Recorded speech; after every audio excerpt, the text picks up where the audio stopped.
I'd already stumbled and fallen countless times before, but the moment I walked through that door, a nightmare awaited me. Everyone was there, my family, kidnapped, bound, and helpless, and I was meant to be their next, easy victim. The bullies charged, bats swinging wildly, but my fist? It unleashed a force that times crushed times them all. The first one who dared to challenge me had his face utterly times smashed asterisk, while their boss, absolutely terrified, found himself on his knees, wondering, how could this kid be so strong? The man, groveling, pleads for just one more month. The aggressor's chilling reply, debts times must times be paid, no matter the cost, even if it means parting with an organ or two. He then brutally squeezes the debtor's shoulder, insinuating that perhaps a little pain will finally make him understand times their time suffering. Just then, the woman secretly starts using her phone, and the aggressor, eagle-eyed, notices the suspicious movement. He sneers, asking if she's foolishly calling the police, and dismisses it as utterly useless. The screen, however, shows a message times from their son, asterisk, and the frantic reply being typed warns him, "Do not come home." Without a moment's hesitation, the leader coldly suggests that instead of this drawn-out mess, they should settle things directly with the couple's son. His henchmen then brutally seize the couple, who desperately beg for their son to be left alone. Losing all patience, the leader barks orders for his men to silence them, so they don't make another sound. As the woman is ruthlessly tied up, the boss chillingly comments that he wouldn't want their son to get time scared, asterisk. From his hidden vantage point, he chillingly announces, "The boy has arrived." Outside, an unsuspecting young student casually approaches the front door. Inside, one of the thugs violently covers the mother's mouth, as she desperately begs them to stop. A moment later, the young man steps into the fateful hallway, where several shadowy figures lie in wait, ready to ambush. Casually, he calls out, "I'm home," as he calmly takes off his shoes. Without a whisper of warning, one of the henchmen times lunges times from behind, with a heavy baseball bat. The brutal blow then strikes the back of the unsuspecting boy's head, with full, malicious force. Restrained and gagged, the terrified mother watches the horrific scene unfold. However, with a lightning-fast move, the student time spins times and seizes the attacker's arm. In one fluid, brutal motion, he smashes times the man's face with his own bat. The henchman's body collapses, lifeless, to the floor, right in front of the stunned boss and the young man's terrified parents. In stunned silence, the leader stares, wide-eyed, at his subordinate's crumpled body, lying motionless on the ground. Utterly confused, he mutters, "What the hell is happening?" With incredible effort, the student slowly, painfully, gets back on his feet, as his body miraculously recovers from the brutal attack. Annoyed? No. Asterisk enraged asterisk. The boss snarls orders for his men to get him, kill him. Without a moment's hesitation, a man lunges forward, pipe in hand. But the young man, a blur of motion, expertly dodges the devastating blow. He then explodes into a counterattack, delivering a direct, skull-shattering punch to the aggressor's abdomen. The student's fist shatters the man's ribs with bone-crunching force. The immense impact snaps the henchman's head back violently. Right after, another thug attempts a high kick, but the student snatches his foot right out of midair. In a brutal response, he twists the man's leg with sickening force and slams him with a devastating sidekick. From behind, yet another attacker strikes with a heavy, wooden chair. Still, that very same man is sent crashing against the wall. Standing frozen with terror beside the boss, the leader can only watch as his men are utterly decimated, all around him, bewildered by the chaos unfolding. With absolutely no other choice, he brandishes a knife and charges straight for the boy's father. Without an ounce of hesitation, the boss seizes the young man's father, bellowing loudly, "They'll soon see just how tough he really is." But suddenly, a clothes iron screams through the air toward him. With a devastating, direct hit, the student smashes the iron right into the leader's face, forcing him to instantly drop the knife. The young man then slams the heavy object against his attacker's head once more, crashing him right through the solid wall. With his head now firmly stuck through the concrete, the leader pathetically begs for help, screaming for someone, anyone, to call 911. Still, he keeps frantically pleading for help, while the student simply watches on, unmoving, surrounded by the crumpled bodies of his fallen henchmen. Moments later, the young man kneels down and begins untying his parents. Coldly, he states that if they truly didn't want him to fight, they shouldn't have been so incredibly poor in the first place. Losing all his strength, Syonu suddenly collapses to the floor, and his mother screams his name in utter despair. Over in the emergency room, doctors and nurses frantically rush to treat the numerous injured, with desperate cries for help echoing all around. Nearby, a sharply dressed man in a suit is busy talking on the phone at the bustling reception desk. Intrigued and curious, he asks the woman beside him about all the commotion. She explains that a single kid brutally beat up 10 loan sharks who were actively assaulting his innocent father. She then adds, almost in disbelief, that he's just a high school student. Meanwhile, in one of the patient rooms, the injured boss furiously orders his subordinates to find and kill the boy, but a subordinate quickly calms him down, revealing that the victim was taken to this very hospital. Confidently, he then boasts. He claims to have already sent the Great Bear after the kid, assuring the boss that he's already as good as dead. Suddenly alert, the man in the suit overhears the ominous name, the Great Bear. Without wasting a single moment, he swiftly asks the receptionist which room the boy is in, and she tells him it's room 2102. Hurrying, he dashes down the hospital hall, stating aloud that the Great Bear is a main event fighter candidate, and that this is an excellent chance to truly test his worth. Arriving at Syonu Kang's room door, he admits to himself that he feels truly sorry for the unlucky kid, who got hopelessly mixed up in this mess. Inside the room, Syonu comes face to face with an absolutely gigantic man. Surprised, the man can't believe they called him here, just to beat up a mere kid like times this asterisk? Indifferently, he states, it's nothing personal, just business. With a slight, unsettling smirk, the giant comments, that Syonu is quite an interesting little boy. He notices then, that the young man doesn't show the slightest sign of fear. Determined to show the boy what true fear is, the giant raises his massive arm, ready to strike, but Syonu lunges forward first, delivering a powerful straight punch. Still, his imposing opponent hits him right back immediately, slamming him to the ground. From afar, the observer knew the kid didn't stand a chance. With a sneer, the attacker declared he didn't care for the boy's madness, insisting fearlessness wouldn't get him anywhere. Yet, Syonu bravely rose to his feet, and the giant demanded, "You're already on your feet without backing down?" The student retorted that he could keep talking, because his punches were absolutely nothing. Enraged, the giant shot back, that all this talk would just make killing him more fun. Then, he exploded forward, charging outside. The man in the suit sensed the raw, murderous intent, and knew he had to stop him. Back in the room, the giant threw a devastating punch, but Syanu swiftly dodged beneath the blow, and countered. A lightning-fast spinning kick landed right on his opponent's face. Stunned, the man in the suit suddenly remembered that no one had ever managed to take down the Great Bear. As the giant collapsed to his knees, he couldn't fathom this happening so easily, given the fighter possessed one of the strongest physiques in the entire country. Outraged, the giant bellowed, "Did the boy really think a student's kick could knock him out?" In response, Syonu unleashed a brutal axe kick, aimed straight at his adversary's head.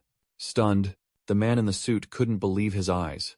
Giving him absolutely no room to breathe, the student unleashed a furious series of punches onto the fallen opponent's face. Still, the giant miraculously managed to grab Syonu mid-attack. Frustrated, he regretted having to use his finishing move on a mere student. Outside, the observer recognized the move. The Bone Crusher. He knew he had to stop him. Screaming, the Great Bear declared, "This is what the boy deserves." Immediately, the man sprinted toward the door, yelling for him to stop. Inside the room, the giant applied the deadly lock, twisting Seonu's body. Then, he felt something was terribly wrong, even as he used all his strength. Against all odds, Seon began to rise from the hold. Confused, the attacker demanded, "How can you still move? Why are your bones still intact?" Without answering right away, the young man seized the giant's face and warned, "This time, I'll crush you to pieces." In sheer desperation, the giant struggled, but couldn't apply any pressure, asking himself why his grip had no effect. In a direct response, the student headbutted him square in the face. Grumbling, the giant claimed the boy's skull must be made of steel. Giving no ground, Sayono punched him again, slamming his opponent's face into the glass floor. Without stopping, Sayono continued to punch the fallen giant repeatedly. Just then, the man in the suit burst into the room and ordered him to stop. His opponent was already unconscious. Approaching cautiously, he calmly tells the young man to take a breath. Then, he elaborates, explaining that a larger mess will only be far more difficult to resolve. Moments later, he's on the phone, reporting a patient in room 202, with a significant head injury from a car accident, urgently requesting immediate assistance. Utterly bewildered, Syonu demands to know who he is and if he's working for Giant. Without a moment's pause, The man denies it, confidently stating that he would actually much rather be on the young man's side, if such a thing were possible. In utter disbelief, the student snaps, "What the hell are you talking about?" Just then, a specialized team in full hazmat suits sweeps into the room. One of the team members quickly confirms the patient's identity and reassures them that they will handle absolutely everything. The man in the suit then inquires if it's possible to keep the Great Bear unconscious for the time being, and the medical team confirms it will be done. Still deeply suspicious, Syonu presses, "Who are all these people?" Calmly, the mysterious man offers him a pristine business card, explaining that if he works for his powerful boss, he can literally have anything his heart desires. Furthermore, he simply needs to fight for him, and that's it. Without a moment's hesitation, the student crumples the card into a ball and fiercely tells the man to get lost. He then tosses the crumpled paper into the trash, making his stance unequivocally clear. He has absolutely no interest in fighting for money. From a distance, the man watches the young man stride away, then mutters softly to himself, his mind will surely change in time. Facing his own reflection in the mirror, he stares intently, lamenting that even though his life is a complete and utter mess, he still desperately wants to keep his solemn promise to never become a thug. Just then, his father walks in, asking what he's doing in here. He then questions, "Where do you think you're going in your current state?" Unable to hold back his boiling frustration, the burning question erupts. Whose fault is it that I'm even in this situation? Bitterly, the young man remembers his father, always claiming to be a great boxing champion, with numerous offers from professional teams, and confronts him about why they're now drowning in debt. He continues, pressing, "Was it too humiliating? Too beneath you? For a former champion to open a small, humble, neighborhood boxing gym?" Finally, Syonu challenges, "Is your pride truly more important than your own, suffering wife's well-being?" Without a single answer, the man simply tells him to be quiet, and absolutely not to leave the hospital. Before he goes, the student silently watches the door close, and admits to himself, with a heavy heart, that he hates his father. He then collapses to the cold floor, cradling his aching head, wondering if maybe he just hasn't slept enough. But he swiftly concludes the pain isn't from mere exhaustion, but from his father, the man he hates. He can't stand seeing him constantly get hurt, just so they can barely survive. And he absolutely cannot stand watching his father kneel before the bully's parents. Every time a conflict erupts, he refuses to rely on his father in any shape or form. After all, he can't stand the thought of his father believing he's done his duty, while he's still stuck in this living hell. As a mere teenager, he can't even land a job on a fishing boat, hoping to turn things around and cover their daily expenses. When a mysterious man tried to recruit him, he simply brushed him off, claiming to be far too busy. And to add insult to injury, those same relentless bullies dug an even deeper hole for him. Yet, despite his burning hatred for his father, he can't bring himself to leave because of his mother. With his own life feeling like an inescapable pit of despair, confused, he wonders if he's passed out once more, and why he's waking up in a completely different ward. Sitting up in bed, he quickly snatches his phone, eager to check how long he's been out cold. The screen displays a message. It's time to tell him everything. It urges him to meet tonight. Shocked, Syunu's mind races, wondering what secrets his father has been keeping. Then, a sudden thought of his mother flashes through his mind, and he's immediately overcome with worry for her safety. Without a second to lose, he frantically dials her number, asking if she's okay on the other end of the line. His mother answers, urging him not to come home, explaining that the thugs are still lurking, waiting. She reassures him he's safe in a different room, under a fake name. Still worried, Syonu presses, asking about her time's whereabouts. She quickly replies that she's at a motel, close to a police station, and has to go immediately. Before hanging up, she pleads with him not to leave the hospital just yet, and to take care. Overcome with crushing guilt, he starts to blame himself for absolutely everything. He mutters to himself, "If only I hadn't fought back, none of this would have happened." His mind firmly made up, he decides he must find his mother. He dashes toward the room's exit. On his way out, his phone buzzes with an incoming call. From his father. When he answers, an unknown voice asks, "Is this Mr. Kang's son?" Confused, he demands to know who's calling on the other end. The man urgently informs him it's an emergency. Mr. Kang fell from a building and is now unconscious. At a construction site, his father is then shown, sprawled on the ground, surrounded by horrified workers.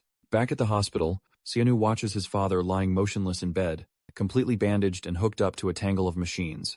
A doctor gravely explains that the essential surgery is incredibly complex and will cost over 100 million won. Plus, it'll demand years of intensive rehabilitation. The news leaves him utterly devastated, feeling utterly defeated. He sinks into a corner of the room, despairingly asking himself what he could possibly do. Desperate, he questions how he could ever hope to raise such an astronomical sum. At that precise moment, the image of him, casually tossing the business card he'd received earlier, flashes intensely through his mind. He then vividly remembers the card, still sitting in the trash can. With a sudden surge of realization, he knows he has times to go back to that room. He sprints toward the door of room 202, rushing with frantic urgency. He bursts into the room, frantically searching for the trash can. However, the moment he picks it up, he suddenly realizes the business card is gone. Powerless, he drops to his knees beside the trash can. Through blurring tears, he blames only himself. Syonu whispers apologies for being utterly useless. Consumed by despair, he tells himself he doesn't deserve to live. At that exact instant, a voice suddenly asks if he's perhaps looking for this, as the sharp-suited man appears, calmly holding the card. He then asks if he's had a sudden change of heart. Through his tears, Syonu desperately asks how much he could earn working for him. In response, the man simply replies that a victory would mean he'll rake in a staggering 10 billion, minimum. He then adds that he doesn't even have to win the tournament to get rich and become popular. The man calmly concludes. The man in the suit then smoothly hands over a document, urging him to read it carefully before signing. A puzzled Syonu asks what this so-called combat wing actually is. The explanation that follows is chillingly direct. It's an underground, secret fighting tournament where competitors inject hospital-provided substances to gain unimaginable physical abilities. Hearing this, the young man immediately refuses the offer, stating firmly that he doesn't do drugs. In response, the box on the table snaps open, revealing several gleaming vials lined up neatly inside. Without a single rush, one vial is calmly picked up. He explains these aren't just common drugs. These substances can grant incredible, superhuman strength, even to an old man standing on the very verge of death. Still, the recruiter makes it crystal clear that using these potent substances is not mandatory. Seizing the moment, Syonu demands to know who he really is. The man formally introduces himself as Minsu Kim, a high-stakes recruiter for a VIP in the combat wing. Ignoring the young man's stunned reaction, Minsu Kim, unfazed, continues to lay out their plan for working together. He explains that upon officially entering the tournament, it's possible for competitors to choose a sponsor. If you manage to make it into the top 20, next, he presents his crucial proposal. Syonu can choose his VIP client as his personal sponsor, and together, they'll work to conquer the tournament. After a moment of heavy thought, the young man agrees, but only if he gets the money paid up front. But Minsu Kim quickly adds that this is almost impossible, since payment is strictly tied to the tournament itself.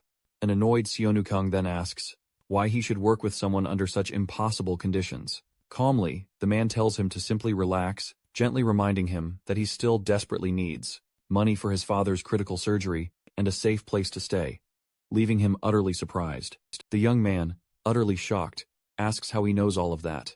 Without a flicker of hesitation, Minsu Kim offers to cover his father's staggering medical expenses and provide lavish housing while he fights for his boss. He then adds that, just like Syonu, they don't have many options either, he explains. Just at that moment, the phone suddenly rings. The young man answers, his voice softening as he talks to his mother. He quickly tells her he'll call back, urgency in his tone. Taking swift advantage of the pause, the shrewd recruiter adds that they will also protect him from the relentless loan sharks, just as he's asking how he could possibly trust them. Siono's phone blares to life once more, piercing the silence.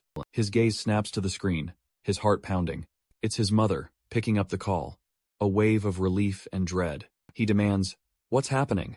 His mother quickly relays the news. His father's surgery? It's already paid for, and thanks to him, a team of bodyguards has just arrived. Just then, a voice responds.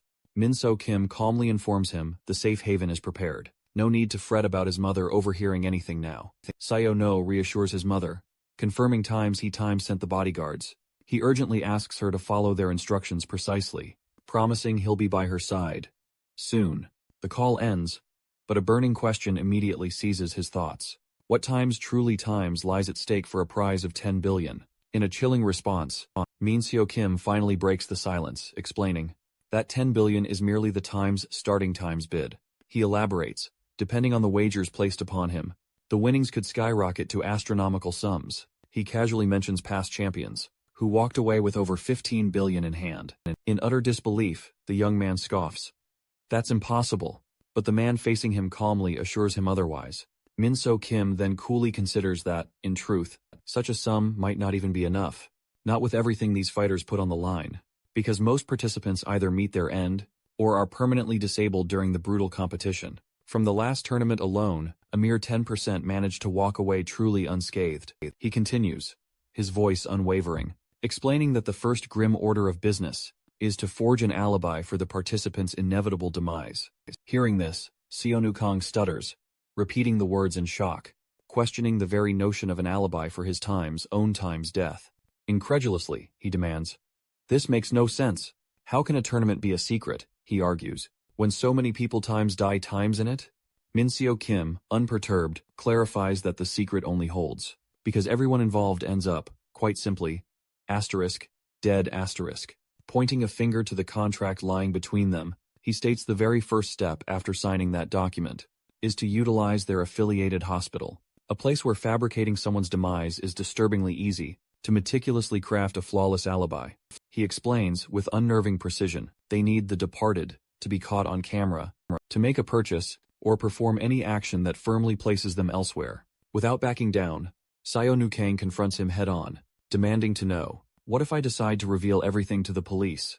Min So Kim, calm as ever, states that wouldn't pose any problem at all. It's simple to paint him as an addict, or someone mentally unstable. No one would believe a mere student with zero proof.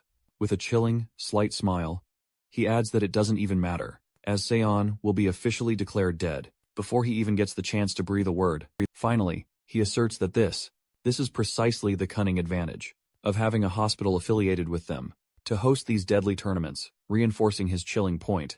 The recruiter then makes one final, stark point clear, that the ultimate decision rests solely with Syanu. Then, the ominous contract is placed back on the table, once more, accompanied by the unspoken question, is he still willing to sign his life away? With a calm demeanor, Minsok Kim started to speak, suggesting he could take a few days to consider the offer.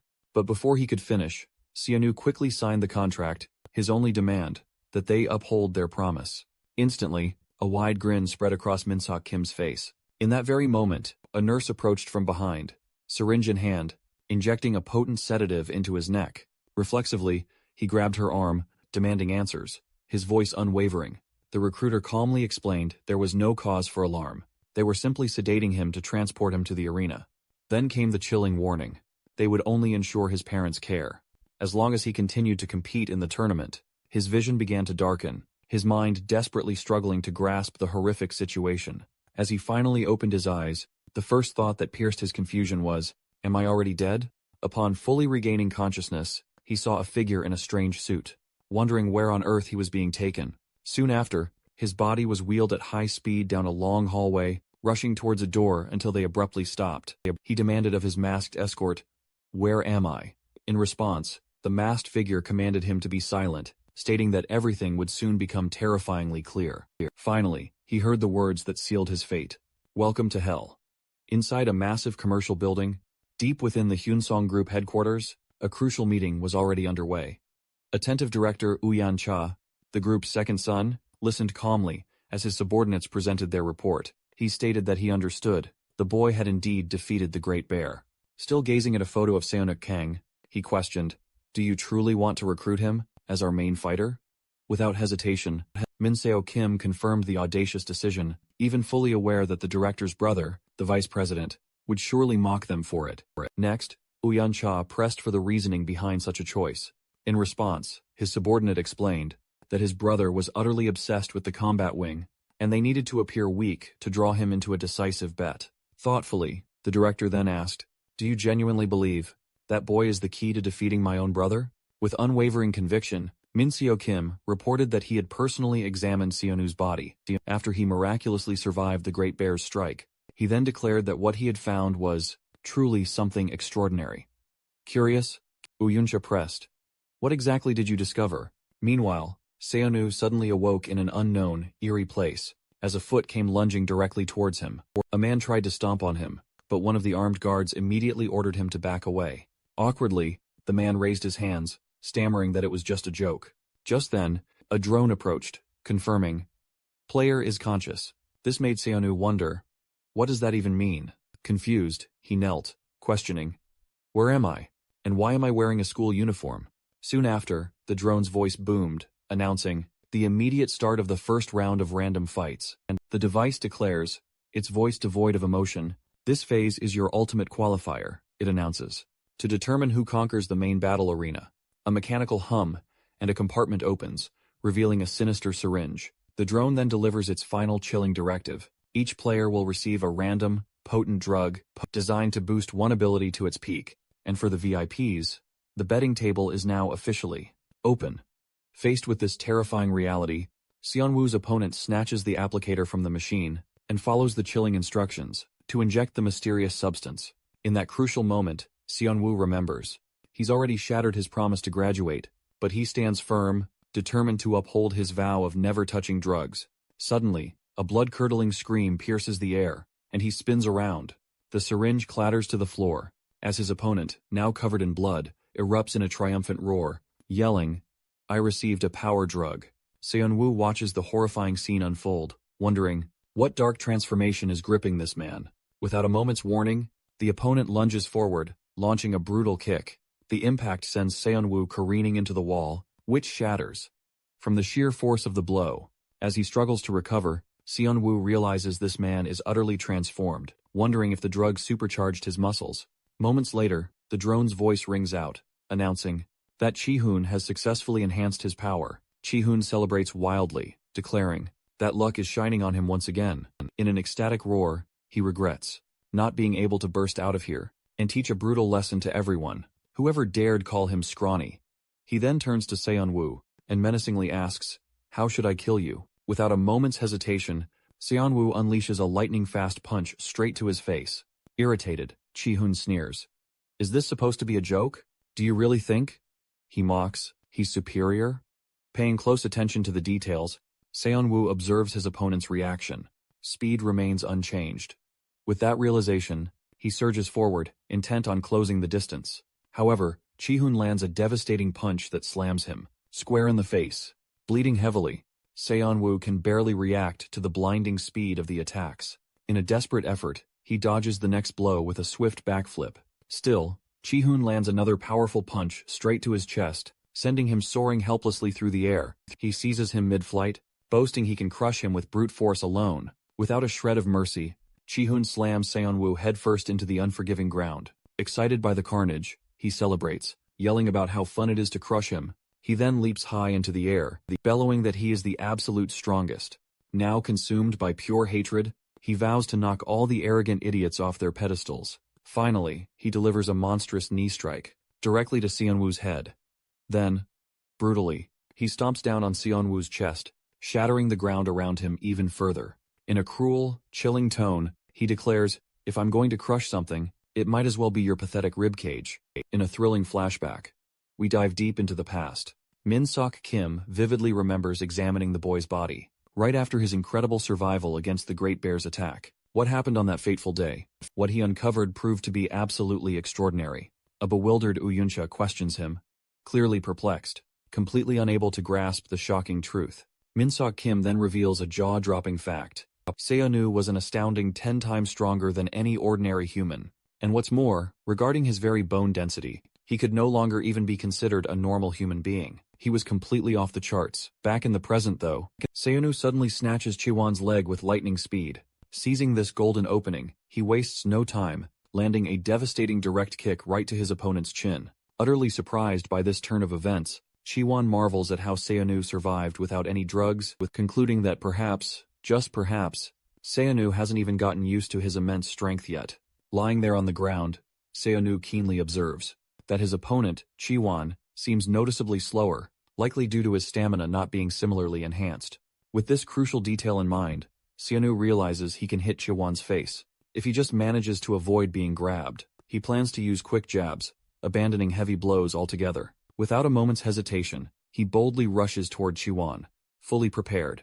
His opponent, Chiwon, simply yells out, declaring that Syanu has only returned for another brutal beating. With incredible agility, Syanu effortlessly dodges the incoming blow, leaving Chiwon to hit nothing but thin air. He instantly follows up, relentless, by connecting a devastating direct punch right to his opponent's face. Maintaining his furious rhythm, he expertly dodges an attempt to grab him, and immediately after that, he lands yet another crisp, clean hit squarely on Chiwon's face. Giving his opponent absolutely no room to breathe, he continues with a series of fast, precise, relentless punches. Under the sheer force of the impact, Chiwon dramatically collapses to the ground, completely knocked out cold. Seeing this golden opening, Syonu prepares to deliver the decisive final blow. But then, suddenly, with a shocking twist, his opponent unbelievably recovers, grabbing Syunu's arms tightly. With a chilling, strange smile plastered on his face, Chiwon shockingly reveals he intentionally let Syunu's punches land, all in a cunning ploy to capture him.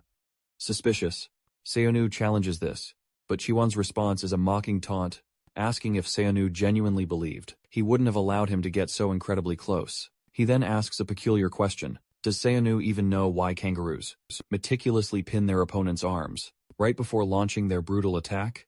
With Syunu's arms immobilized, Chiwon unleashes a violent, bone-jarring headbutt. However, in a shocking turn, the impact ends up knocking out Chiwon himself. He collapses, completely unconscious, to the cold ground. Still, surprisingly conscious, Chiwon desperately tries to crawl across the floor, muttering weakly that he simply can't get up.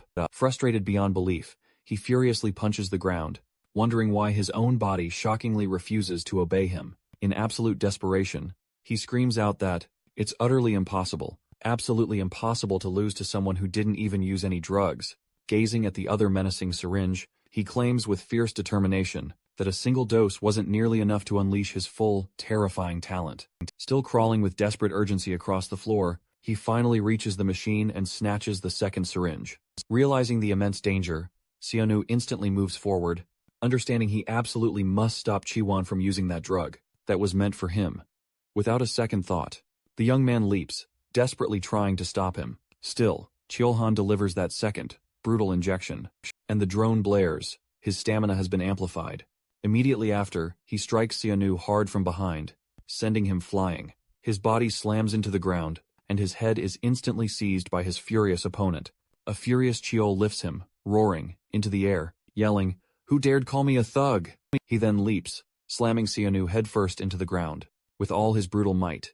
Even so, Chi-hoon roughly shoves the drone away, declaring, "I'm not finished with him yet." Standing over Seyuno's broken body, he declares, "I'm going to do something times different. Times this time, because he's tired of always being beaten down." He then locks the young man in a brutal chokehold from behind, stating, "This is exactly what it feels like." The pressure intensifies, relentless and crushing, as he declares he knows stubborn rats like Syonu need to be finished off, once and for all. As his strength rapidly fades, Syonu begins to lose consciousness, and desperately calls out for his father, Syonu Kung, motionless, and Chiolhan, still, on the shattered ground. At that harrowing moment, the drone announces, the game has ended with the death of a player. Staring intently at his laptop screen, Uyan-cha watches the grim scene and questions, what exactly happened to that participant? Min-seok Kim casually explains, it was all due to a fatal overdose. He then adds that the survival rate for using times 2 times types of drugs is less than 0.5%. Before this, Chiolhan had already successfully used the power drug. However, when he injected the stamina booster meant for Syonu, death became absolutely inevitable.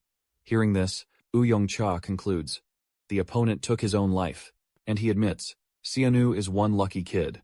In response, Min-seok Kim argues that calling it simple luck would be utterly irrational, considering the unusual nature of the young man's body. The Uyan retorts, it might just mean stronger bones, and he reminds him, there are far stronger monsters still lurking in this tournament. At this, Min-seok explains that current drugs can enhance muscles, organs, and hormones. But there is one crucial exception. According to him, stronger bones cannot be obtained with these substances, which points to a very special reason behind it. After some intense thought, Uyan decides, they will test Seonu's usefulness on the main stage, and he asks, what's next on the kid's schedule? Min-seok Kim replies that, since Syonu passed the drug-related test round, he will proceed to the next thrilling phase. Before that, however, he will receive urgent treatment for his injuries, and only times will he fight again. From then on, he will face all the monsters, who may have acquired unknown, terrifying powers.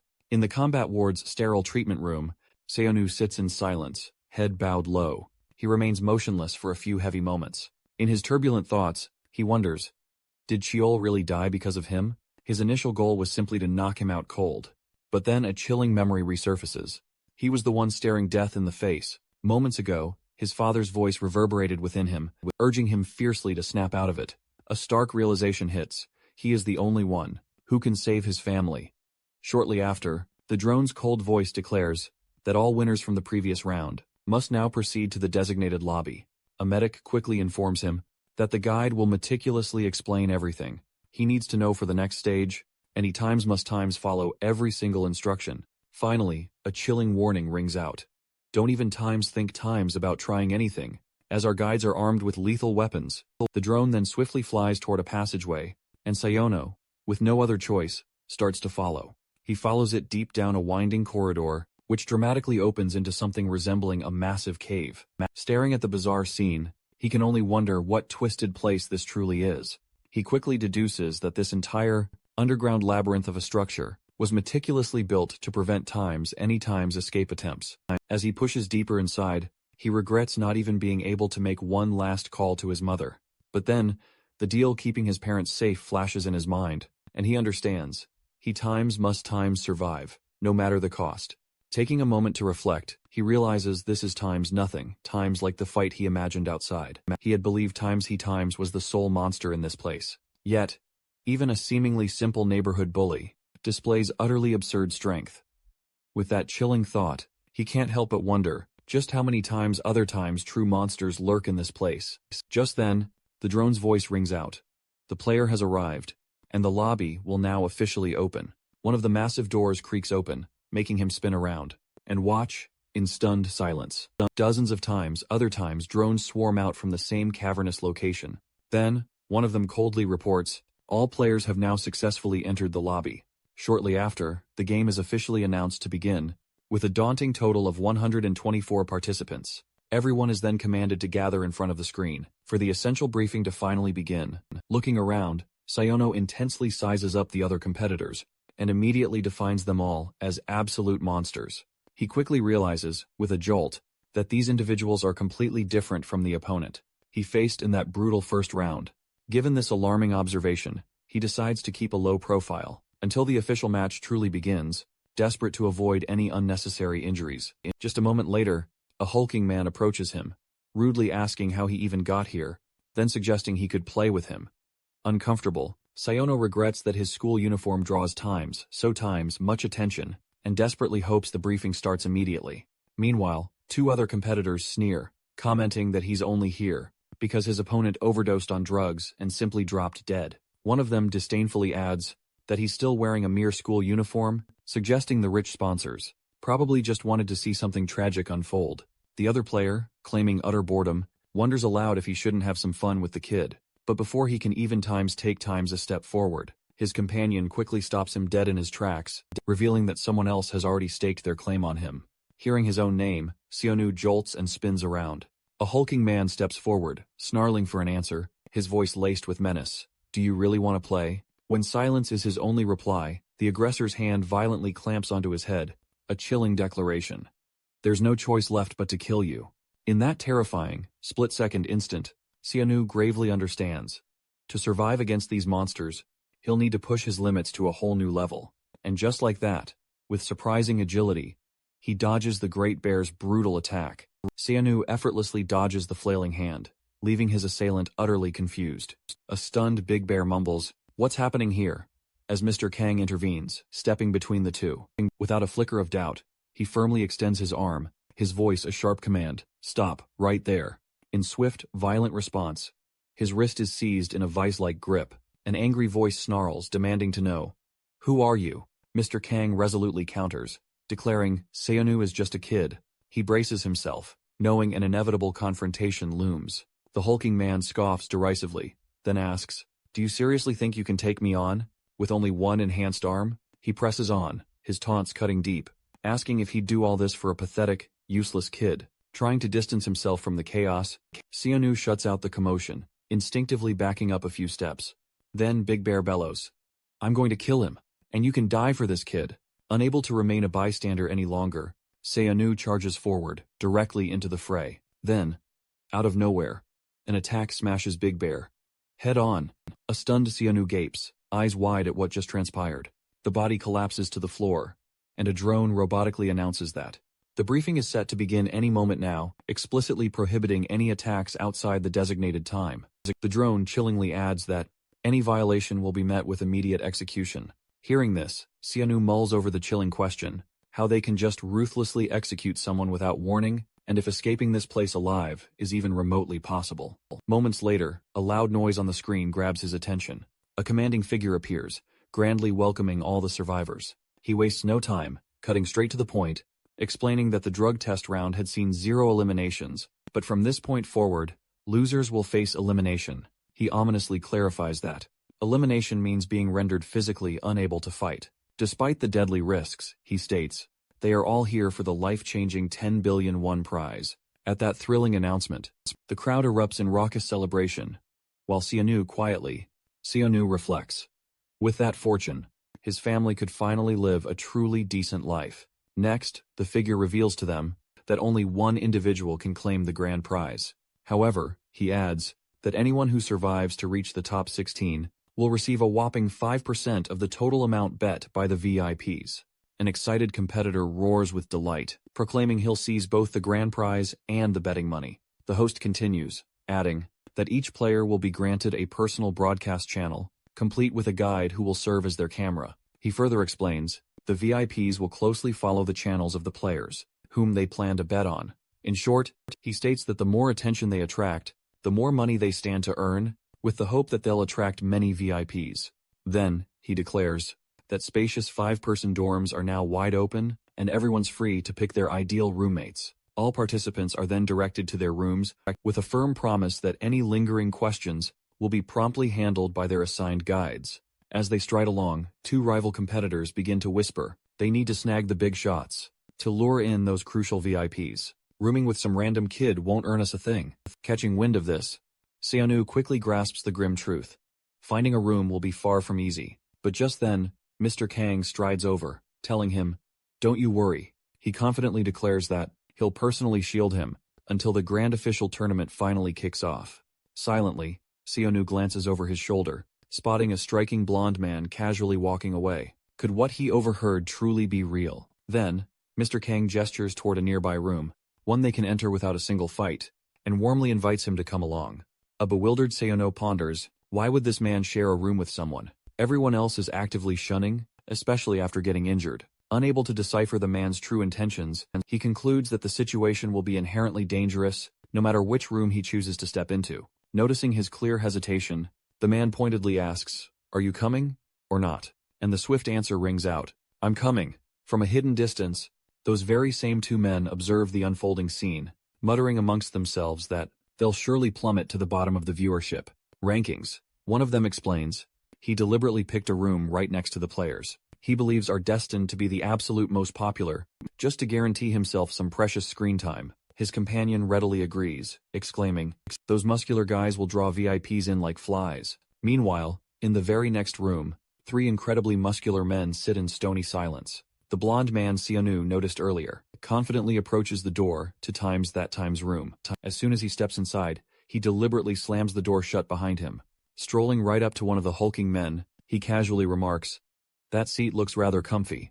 Then, he simply tells him, now, move over. A visibly annoyed huge guy immediately stands up, demanding to know why he closed the door, before the cameras had even been set inside. Lunging forward with a furious yell, ready to attack, he snarls, are you begging to die? But without giving him a single chance, the blonde man lands a devastating direct hit first. The muscular man collapses to the floor, utterly defeated. Calmly, the blonde man asks, who else here would like to greet me? Then, he simply tells them, now, just stay quiet. Exactly like that. Just then, Minsu Han, a formidable 19-year-old Kali Arnis practitioner, boldly declares, there's someone else I'd like to greet. Inside a sleek, moving car, Uyan Cha suddenly receives a crucial tip. A reliable source claims the vice president is returning to work with the former champion, Cam. Hearing this, he lets out a frustrated groan, complaining that No one else will ever be able to partner with the champion now. So now, their only real option is a high school student, Min Seok. Kim then explains, if Syonho makes it into the top 16, a golden opportunity to drug him will emerge. According to him, thanks to Seonho's already peak physique, he'd get the absolute maximum effect from the enhancement. His bones are already 10 times stronger than normal, and after taking the drug, he would become the greatest of all time. Yu Yeon remarks that they'll need to keep him close until then, but he's worried about potential interest from other VIPs. To reassure him, Minseok guarantees that won't be a problem. For now, he then reveals that the 5 people sharing a room with Seonho had the lowest viewership in the last round. Back in the room, Mr. Kang notes that getting viewers here is going to be a real challenge. He explains that most of the audience will follow the title contenders. However, their group has the only woman in the tournament, Amanda Grosh, ranked 23rd, an underrated capoeira and jiu-jitsu fighter. There's also Minho Kim, a smaller-built boxer ranked 25th. Last but not least, there's Menon, ranked 28th, who spends his time screaming about his own elbow. Keeping up this peculiar behavior, he asks for help to touch his elbow, while Seonho just watches in silence. Noticing the drone, Mr. Kang comments that the guides are there to film. Still, he says, they'll need to grab some attention if they want to make any money from the bets. Then, he shows off his enhanced arm. Right after, he starts doing one-armed handstand push-ups, counting each rep out loud. Syonu comments that he doesn't think that's going to work. Just then, Amanda Groch stands up. She points at the floor and cracks it with just one finger. Then, she lifts her entire body, balancing on that same finger. Watching this, Syonho wonders, how can someone lift their own weight with just one finger? As Mr. Kang and Amanda continue their exercises, side by side, Syonho asks them to wait a moment. Then Minho Kim approaches and says that showing off strength is for idiots. Right after, he dashes across the room at incredible speed. Surprised, Syonho asks himself, how can anyone be that fast? On the floor, Menon celebrates by screaming that he did it, and that he's the best of all. While the other 3 continue to show off their skills, he finally manages to lick his own elbow. Syonho watches the whole chaotic scene, finding it all impressive and ridiculous. At the same time, the screen then announces that the tournament matchups for the top 124 are finally set. At this, Syonho, with his roommates, are glued to the screen, soaking in every detail. Then, amidst the flurry of announcements, his opponent's name flashes. It's none other than Kai Uyan. Cha immediately pipes up, wondering if this guy truly lives up to his fearsome reputation. Minseok Kim, however, quickly confirms that. Ever since his brutal days competing in Lethwei, Kai has never tasted defeat in a single match. Intrigued, Uyan then queries what exactly this Lethwei actually is. Minseok clarifies it's a combat sport originating from Myanmar, bearing a striking resemblance to Muay Thai, but with distinctions that push it into an even more brutal realm. It's absolutely savage and incredibly dangerous. Unconvinced, Uyan retorts that Muay Thai itself is already ridiculously risky, what with the brutal allowance of elbows and knees. Still, Minseok clarifies that, in Lethwei, the rules push the limits with even more terrifying allowances. In this bone-chilling fighting style, athletes times don't even use gloves, asterisk. And get this, headbutts are completely, utterly permitted. He explains that a single devastating blow from the forehead bone can inflict fatal injuries, which is precisely why most other combat sports strictly ban such a gruesome attack. However, Minseok gravely points out that times this isn't even the most dangerous aspect. Times of the sport, what truly makes Lethwei unequivocally lethal, is the horrifying permission to strike the back of the neck, and even the delicate spine. Attacks that can result in immediate paralysis or even worse, death itself. That, Minseok concludes, is precisely why Kai possesses the most truly terrifying real-world combat experience. He continued to fight, not just in the ring, but for a notorious gang, long after his official sports career had come to an end. Intrigued, Uyung probes further, asking about this mysterious gang, while Minseok speculates that Kai wasn't content with merely fighting. Within the confines of the ring, he explains that Kai began brazenly challenging famous street fighters, fearlessly taking them on, until his brutal prowess caught the dangerous attention of a criminal syndicate. Uyan then gravely questions if Syonu can possibly hope to stand against a monstrous opponent like that. Honestly, Minseok admits he shares the exact same unsettling doubt.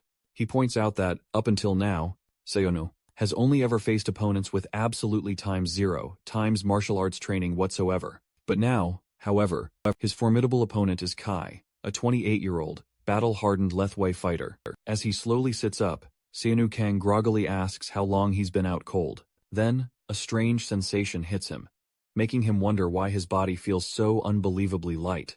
He realizes, it's not just a feeling, it's real when he flexes his arm. Then, a sudden flash of insight hits him, realizing that this isn't the first time he's felt this incredible surge. His memory takes him reeling back to his desperate fight against the formidable Great Bear. He vividly recalls waking up with this exact same sensation after that brutal battle. Pushing himself to his feet, he marvels, commenting that it truly feels like he's become immensely stronger. From another pod, Minsok Kim coolly tells him not to be so shocked. According to Minsok, when muscles are pushed to their absolute limits without suffering excessive damage, they tend to recover even stronger and more powerful than they were before. He adds that Syonu had probably never truly tested his own strength to such a grueling, extreme extent. In that very moment, the young man truly realizes he was already pushed to his absolute breaking point during his epic clash with the Great Bear. Still, Minsok exclaims that his recovery speed is downright unnatural, then wonders if he's secretly juicing to heal so quickly. Shifting gears entirely, Syonu confesses he's had a burning question on his mind since yesterday. He then demands to know why Minsok is helping him out, especially when it puts his own hide on the line. In a somber tone, Minsok Kim starts to reveal his motives. He opens up, confessing that the young man before him is a spitting image of his own son. He deeply regrets that if only he'd been a better father, he truly believes his son would never have spiraled into such crippling debt, especially with ruthless loan sharks. Hearing this, Syanu quickly asks if this is the real reason he's in the tournament, and Minsok's confirmation solidifies. He must clear that debt to finally bring his family back to normalcy. Minsok continues, his voice heavy, explaining that seeing Syanu standing there, utterly alone, instantly brought back memories of the son he'd neglected for far too long. For that very reason, he simply couldn't just stand idly by and do nothing. But Syonu swiftly snaps at him to stop wasting his precious time on this asterisk. He vehemently adds that if Minsok truly yearns to be a good father, he should get out of this place right now, and actually become ×1. Because absolutely none of it will matter if he tragically ends up dying right here, in this very arena. Annoyed, Minsuk claps him in a tight headlock, muttering, "You talk as if helping you is the absolute end of the world." Suddenly, a voice shouts, exclaiming that something is seriously wrong here. Minon stares, utterly bewildered at the massive screen, perplexed why he isn't scheduled to fight in the main arena. As a drone whizzes past him, he proudly bellows that he's a phenomenal fighter, one who can literally touch his own elbow with his tongue. Minsok then clarifies, explaining that only matches boasting an enormous number of viewers are granted a spot in the main arena. All other battles, however, will be held in the exact same location as the previous round.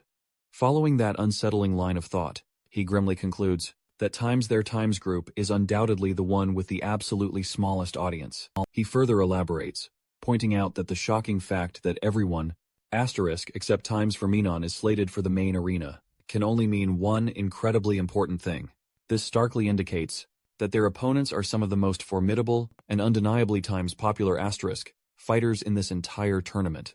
Syonu Kang, however, replies that if that's truly the case, then the situation is actually even better for them.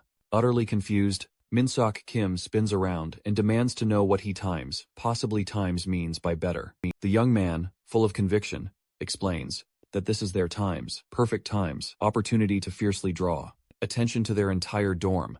The older man just mutters that Syanu must be completely, utterly insane. Just then, Menon dramatically appears and declares they won't just have regular viewers gracing the main arena. He continues, revealing that a mind-blowing 16 VIPs will be there in person. These aren't just any VIPs, they're among the most powerful people on Earth. Hearing this incredible news, Syonu immediately wonders if that elusive talent scout will be among them. Meanwhile, in a completely different location, 3 sleek cars pull up to a massive, imposing warehouse at night. Uyancha steps out of one of the luxury vehicles and immediately questions why he's stuck in this absolutely filthy place. After all, they were explicitly told they were heading to the main arena. Mr. Kang calmly explains that absolutely no one, except the organizers themselves, knows the true Combat Wing's location, so they've likely chosen a highly discreet meeting point.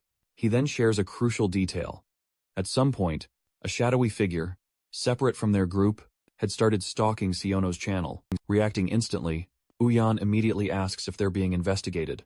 But then, a voice cuts in, declaring it must be a misunderstanding. High above, perched on the upper floor, Sung Yunche, the enigmatic youngest daughter of the Hosen group, observes the entire chaotic scene, coolly stating she's only there because she simply found Syonu intriguing. Uyan explodes, demanding to know what she's doing there, trailing him like a shadow, especially after being unceremoniously ousted from the company. So recently, Mr. Kang calmly interjects that his younger sister appears dangerously interested in his every move. A fuming Uyan roars that she is not his sister, but only the daughter of a scandalous mistress. Sung Yunche gracefully descends the stairs and sweetly retorts, "How harsh. I didn't even go to school, just to aid my two brothers with the company." Nevertheless, she casually mentions that, thanks to him, she discovered this truly captivating place, and graciously offers her thanks. Uyan growls that he has no idea what she's plotting, but she'd better vanish right this instant. Then, without warning, a high-end luxury car screeches into the warehouse, startling the bewildered trio. Two figures in heavy-duty protective suits step out of the vehicle, and sternly announce their escort to the main arena. Sung Yunche calmly removes her blindfold. Her eyes darting around, the young woman asks, "Where am I?" Unfolding before her is a gargantuan, circular combat arena. A security guard then explains that below them lies the main arena, and she's nestled in one of the 16 ultra-exclusive VVIP rooms. Satisfied, Sung Yunche proclaims she has at last arrived. She continues that this grandiose venue is her brother's ultimate playground. Meanwhile, in another room, Yunche observes that the sheer scale of the space dwarfs his imagination. Mr. Kang coolly updates him that, the instant the current fight wraps up, the Room 10 match will kick off. Just then, a fiery explosion blasts across the screen in front of them. The screen powerfully displays Minsu Han, brutally pinning an opponent against a shattered wall. Uyan, eyes wide, demands to know what kind of monster that is. Mr. Kang gravely names him Minsu Han and points out there seems to be another fighter, roughly Siono's age. The man beside him inquires if they're seeing another high school student participate, but Mr. Kang corrects him, stating he dropped out, meaning, officially, he's no longer a student. Yet, he finds it bizarre that two such monsters, of their caliber, sprang from the same school. He then discloses that Minsu hails from Siono's exact same high school. As Minsu Han claims victory, a drone resoundingly announces that the showdowns between rooms 9 and 20 have come to an end, and that the next series of battles between rooms 10 and 3 are now beginning. All participants are then called forth to enter the arena. Min-seok Kim instantly comprehends. The true magnitude of this combat is vastly, worlds apart from the first round. Then, the drone imperiously orders everyone to wait, with the sole exception of the first player, Minho Kim. Minho confidently steps into position in the arena. He makes his entrance, steeling himself for what's to come. As he steps confidently into the fray, the drone announces, instructing all fighters whose matches have concluded, to clear the area, and Minsu Han makes his swift exit. As he passes Minho, Minsu casually runs a hand through his hair, while intently observing the entire scene unfold. Min-seok secretly hopes this little stunt doesn't rattle Minho. Suddenly, a rock violently slams into the wall right next to Syonu Kang, leaving him utterly bewildered, wondering its origin. Minho looks back, confidently declaring he saw the whole thing. He vividly recalls Minsu feigning to fix his hair, all while expertly flicking that rock at Syanu. Syanu can only stare, fixated on the point of impact. Minho, genuinely impressed, acknowledges the skill involved, as most people wouldn't have even perceived a blur that fast, something moving with such incredible speed. He then strides over, calling out Minsu Han's name. Minsu turns, his gaze sharp, and questions if the student on his team truly carries himself with such arrogance. Minho simply replies, stating he doesn't believe so. Refusing to accept that dismissive answer, the other guy vehemently questions what that even means. He then adds with conviction that such a thing simply can't be true. In that very instant, Minho snaps into a ready fighting stance.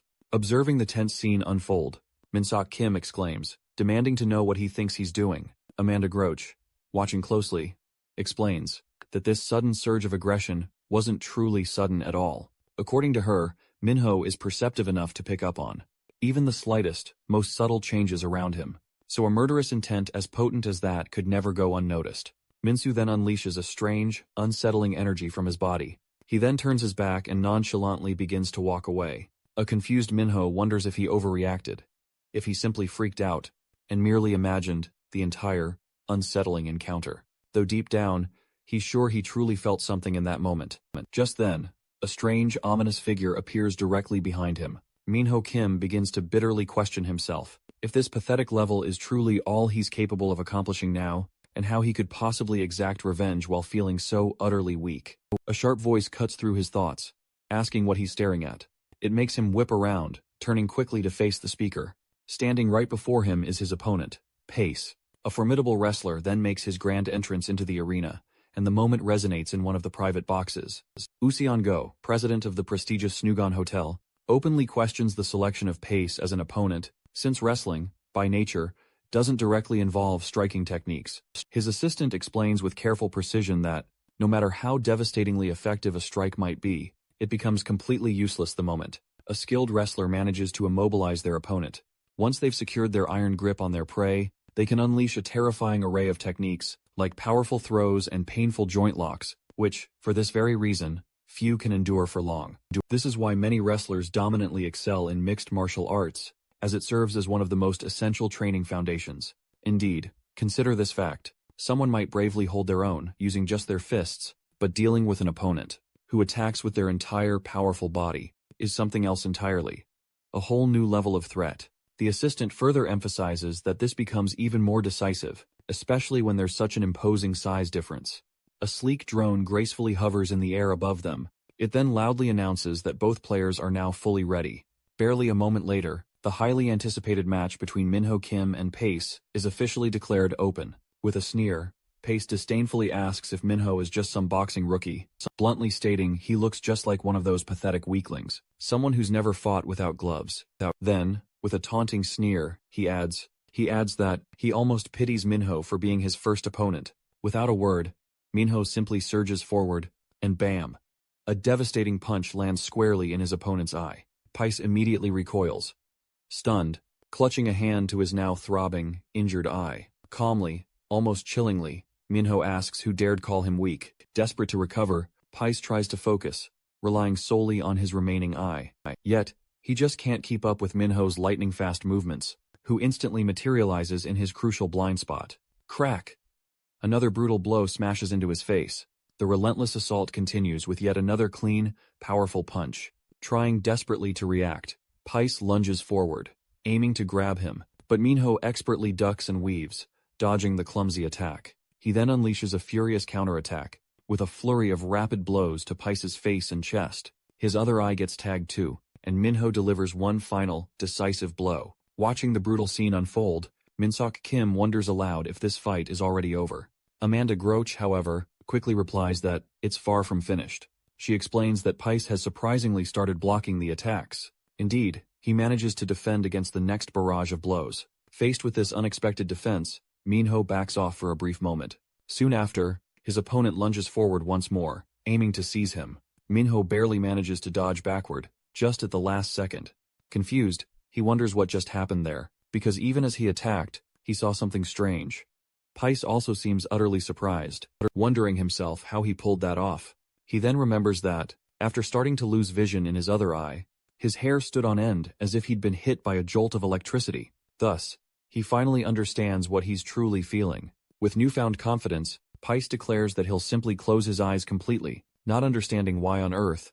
Minho watches his opponent deliberately close his eyes. Even without knowing what Pace is planning, he decides to advance, utterly convinced that the fight is already his for the taking anyway. However, Pace incredibly manages to grab Minho's fist right in midair. The spectators watch the shocking scene unfold in complete silence. Minho realizes he desperately needs to move left to escape, but as he tries to retreat, he feels another hand already gripping him, locking him in.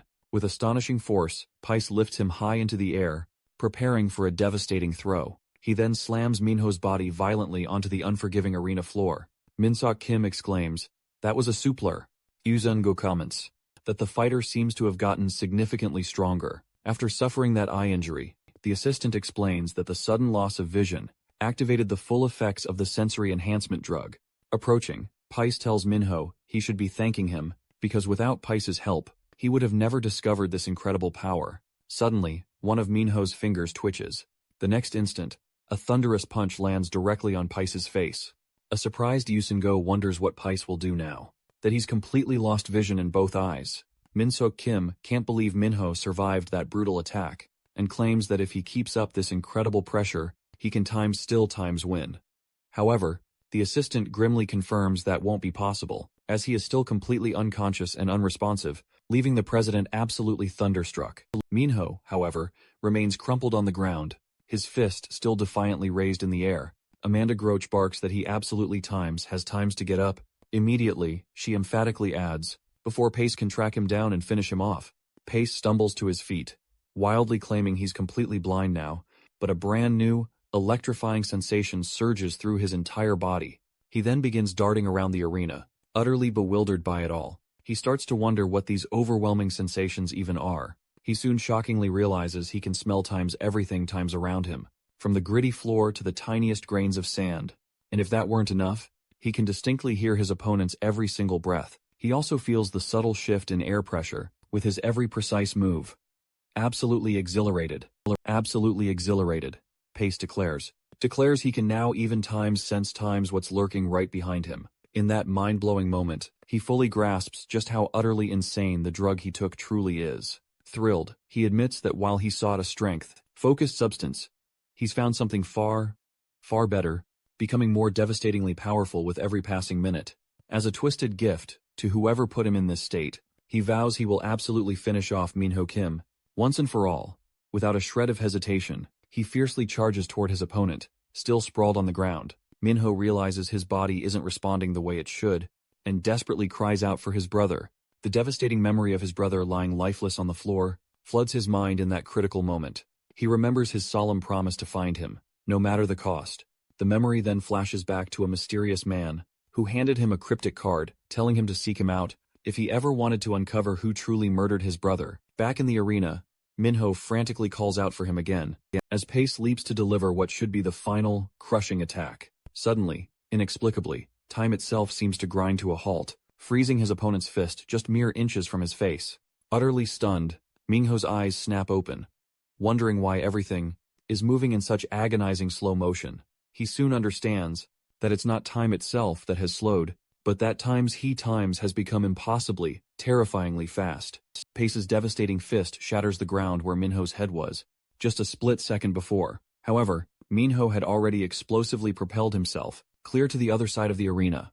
In the stands, the stunned spectators can only gape, wondering what on earth just happened. Kneeling on the newly shattered floor, Pace furiously questions when his opponent possibly got over there. Minho coolly explains that, while Pace was busy bragging about his newfound senses, there was more times than enough time for him to rest up, and now he's absolutely ready to leap back into the fray.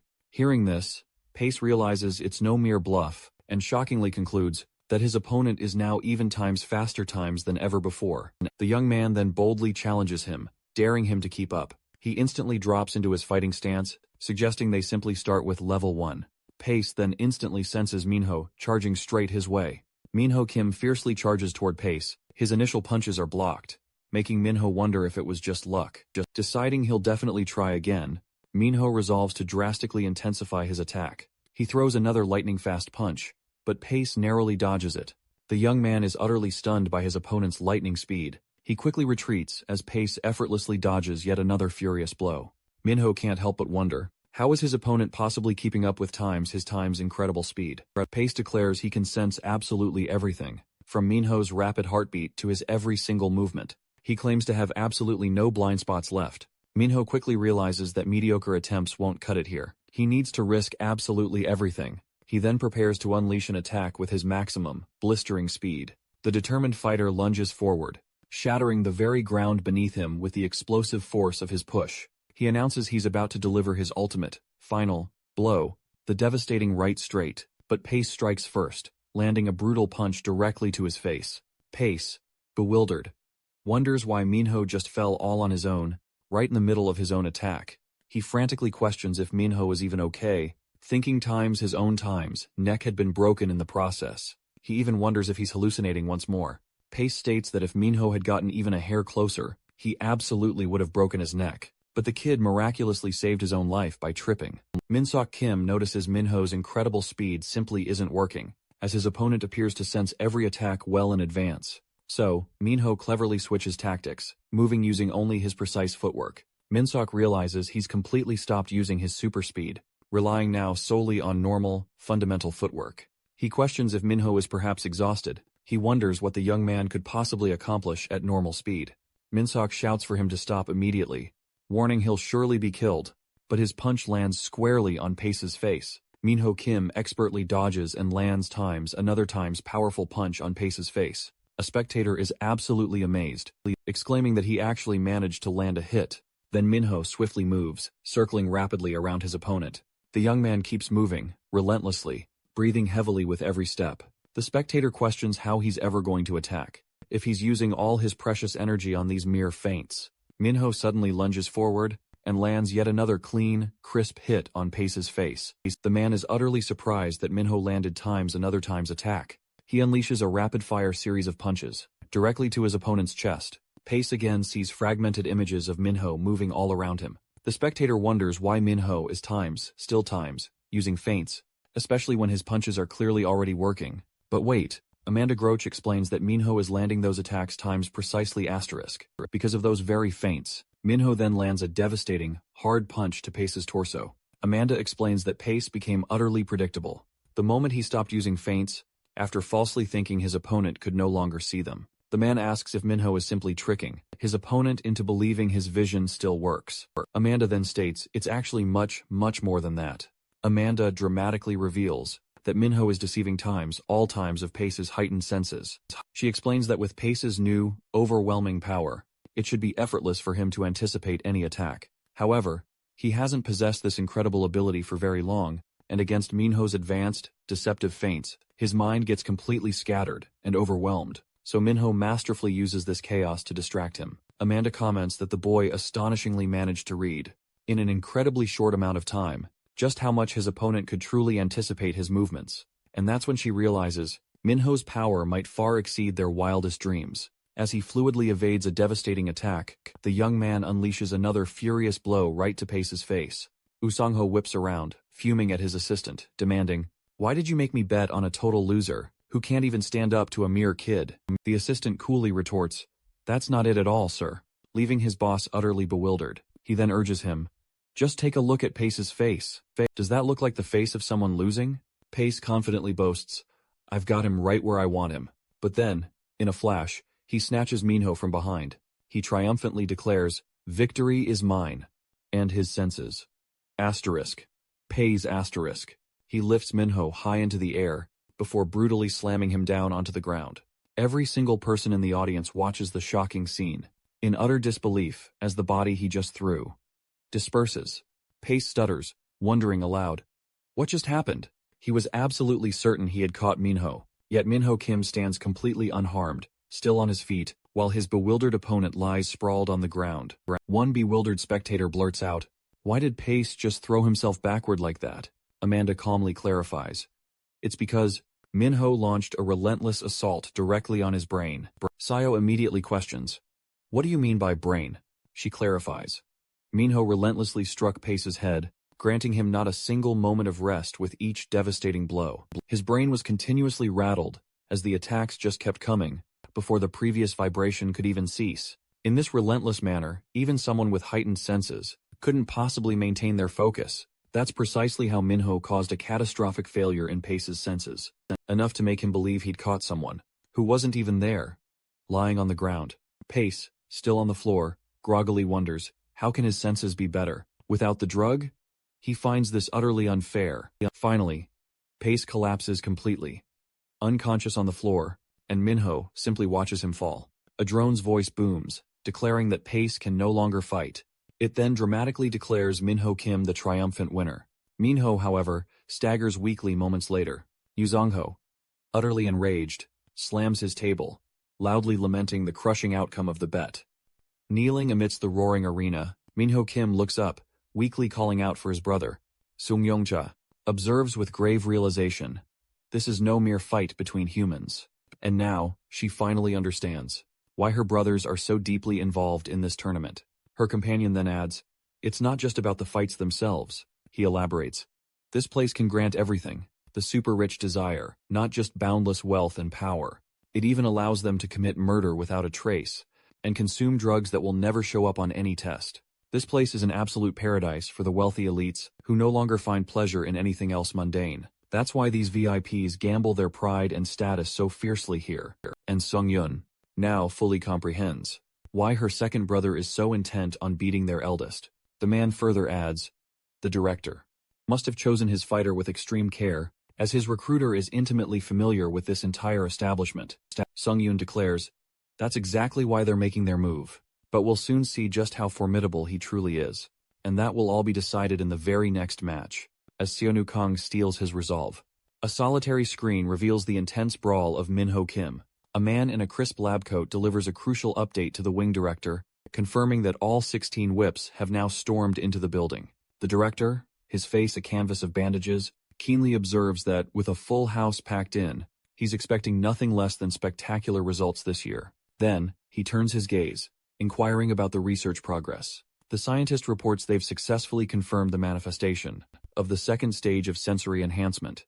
Plus, there's a nearly 20% reduction in short-term side effects. However, the highly anticipated regenerative effect they were seeking has yet to appear among the participants. This makes the director question if their efforts have failed. The scientist vehemently denies this, stating that the drug's maximum effect should begin right now. He insists their dedicated efforts will very soon bear abundant fruit, he adds. And they've uncovered a surprising new effect of the drugs. He believes that after further examination, he's certain they'll discover vital clues about the regenerative ability. The director's gaze sharpens. He understands. He's referring to the groundbreaking skin-strengthening effect. He eagerly asks when he can verify this power for himself. The man replies with a knowing smirk. Very soon. The fighter for the next match, already anticipating the roar, is already gearing up in the main arena. Elsewhere, Kai sits in a room, waiting in solitary silence. Syonu Kong stretches with fluid grace beside a man. The man advises Syonu Kong to throw in the towel if the fight becomes too overwhelming, but the young man confidently states, that won't happen. And it shouldn't. The man then asks if he isn't even a little scared, seeing as he doesn't seem tense in the slightest. Syonu calmly confirms that he isn't surprised. The man then concludes that he's one of the weird ones too. A sleek drone approaches Syonu Kang and his companion. Meanwhile, Amanda Groach is sitting calmly on the floor. The drone then formally requests that player Syonu Kang enter the arena. He wonders when exactly he stopped feeling fear. Ever since he was young, he's been in many serious accidents, situations that others couldn't possibly imagine. Even in situations that seemed utterly fatal, he always emerged completely unharmed. And at first, he would cry from the sheer shock, but after just a few years, it didn't matter how immense the danger was, he was completely, utterly unfazed by anything. Many bullies, sensing this, tried to provoke him, simply because he never showed any fear, and no matter how relentlessly they tried, they couldn't make him flinch. In the end, they were the ones who became afraid of him. The only thing he fears now is his family's safety, and certainly not an opponent like Kai. Uyancha keenly notes that it's finally starting. He immediately asks what drug Kai received. Minsu Kim informs him that Kai took the formidable skin-strengthening drug, and Uyancha questions how that even helps him fight. He gravely explains that it does far more than just help. You see, Kai's previous opponent had all the skin and muscle brutally torn from his body. Uyen, utterly horrified, then asks how skin-strengthening could possibly lead to an opponent being torn apart. Minsok grimly clarifies that Kai's skin couldn't be harmed by mere human strength, and was so unbelievably tough that it tore his opponent's skin on every single contact, and even his muscles were utterly ripped to shreds. He then reveals that many of the regular VIPs are already lining up to place their bets on him.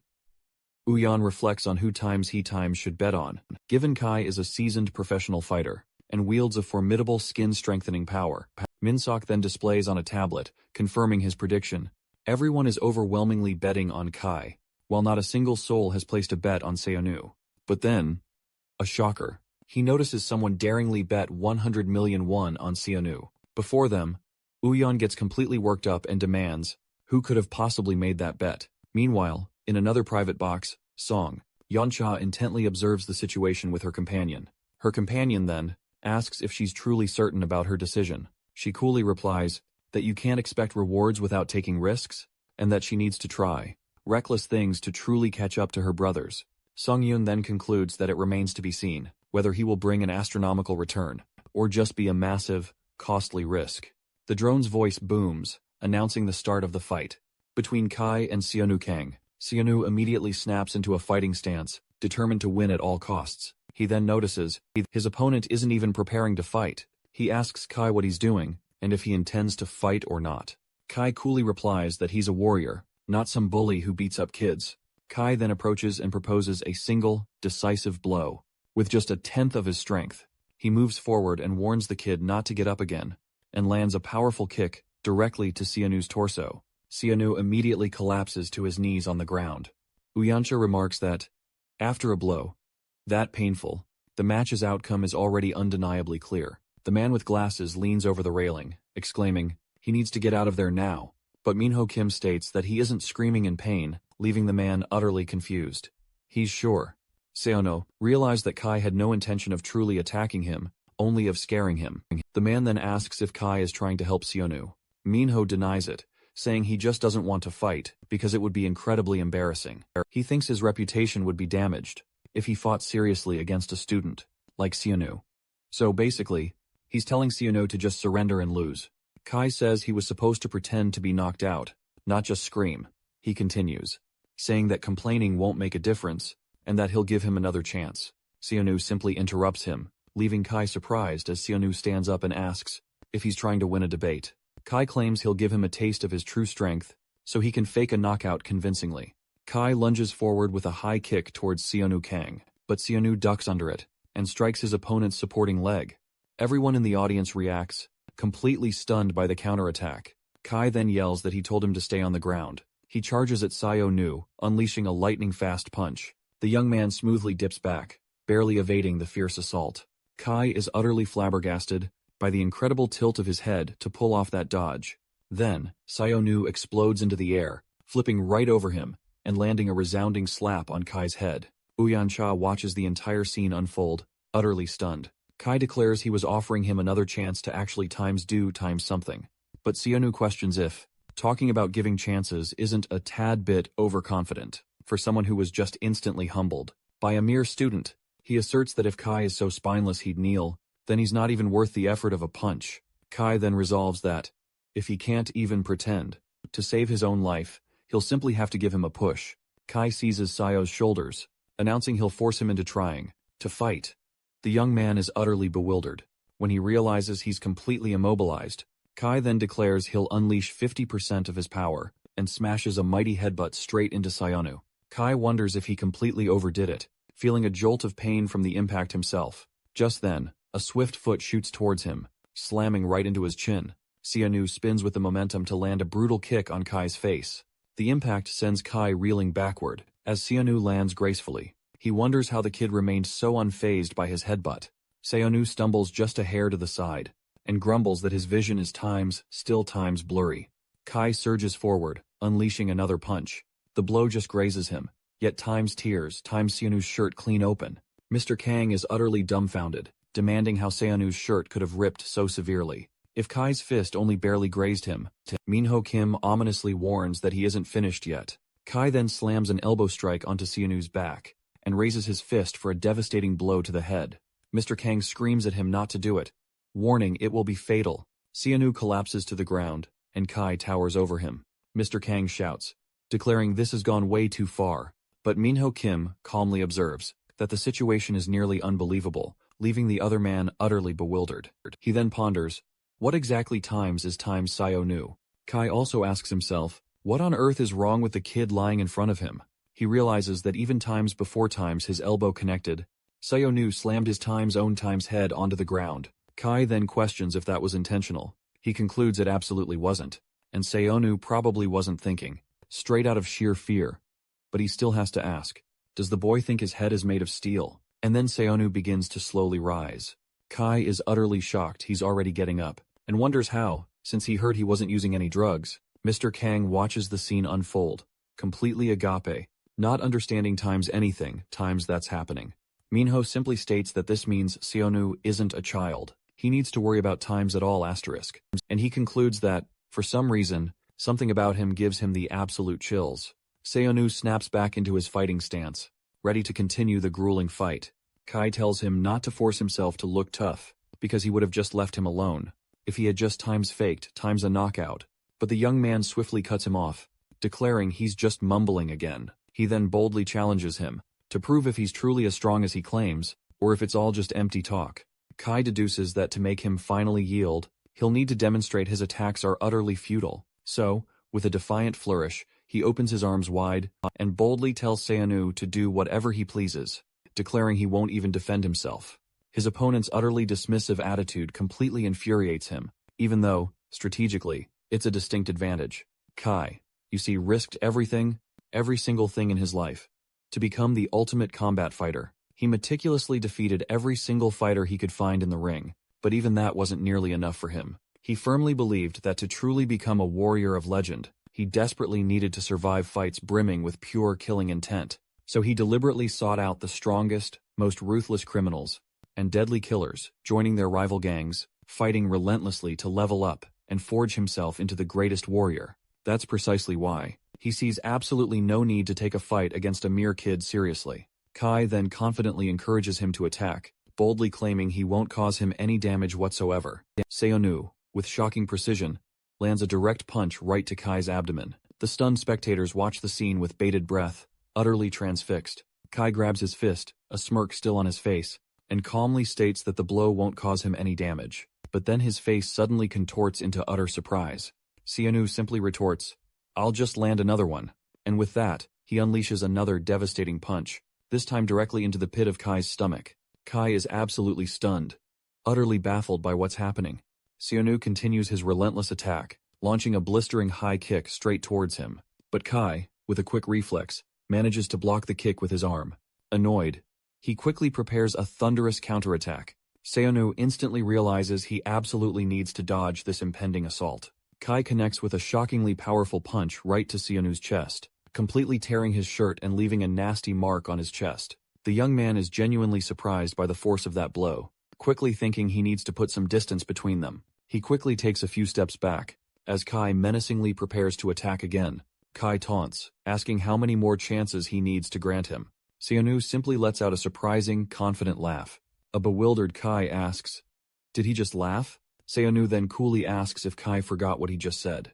With a dramatic flourish, he rips his own shirt off, revealing an incredibly muscular, chiseled physique. The spectator with glasses is utterly amazed and gasps, asking, "Where did all that muscle even come from?" Syanu then playfully taunts him, asking, "So, why did you even bother defending yourself?" Kai turns, a new respect in his eyes, and admits what he did. He acknowledges that Syanu isn't just some random kid dragged here for a mere show, but he fiercely warns him not to forget that Syanu was the one who pushed him, forced him, to do this. He unleashes his absolute full power and fiercely declares he's now using 100%.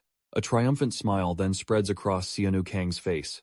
The man in glasses wonders why Syanu is even smiling, questioning if he's completely lost his mind given the dire situation. But Amanda Groach quickly interjects, saying that, actually, he looks pretty excited.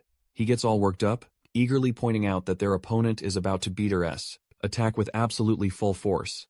She explains that Syanu is so incredibly excited because a truly strong opponent, like Kai, has finally acknowledged him, but the man in glasses just can't wrap his head around it. How could he possibly be thinking about that, with his very life hanging by a thread? Amanda then drops a bombshell, revealing she once felt the exact same way. She shares, initially, her opponents never took her seriously, all because she was a woman. But then, after a while, they'd unleash everything they had, fighting with fierce abandon, and that feeling would send shivers down her spine. Her heart would absolutely pound in her chest. He quickly tells her to calm down, demanding to know why she's smiling now too. Suddenly, Minho Kim pipes up, confessing he knows time's excitement all too well. He vividly recalls how everyone used to look down on him, because he was just a small, weak kid back then. The only thing that made him feel truly alive was the thrill of dodging their relentless punches. And then, wham! Landing a direct hit on his opponent. Minho Kim grins, a knowing smile spreading across his face as he says, it was the sheer shock on their faces when they finally recognized him as a real fighter. The man in glasses sighs deeply, a glimmer of understanding finally dawning on him. He concludes, Syanu possesses the unyielding heart of a true fighter too. Back in the ring, the two fierce opponents thunder toward each other.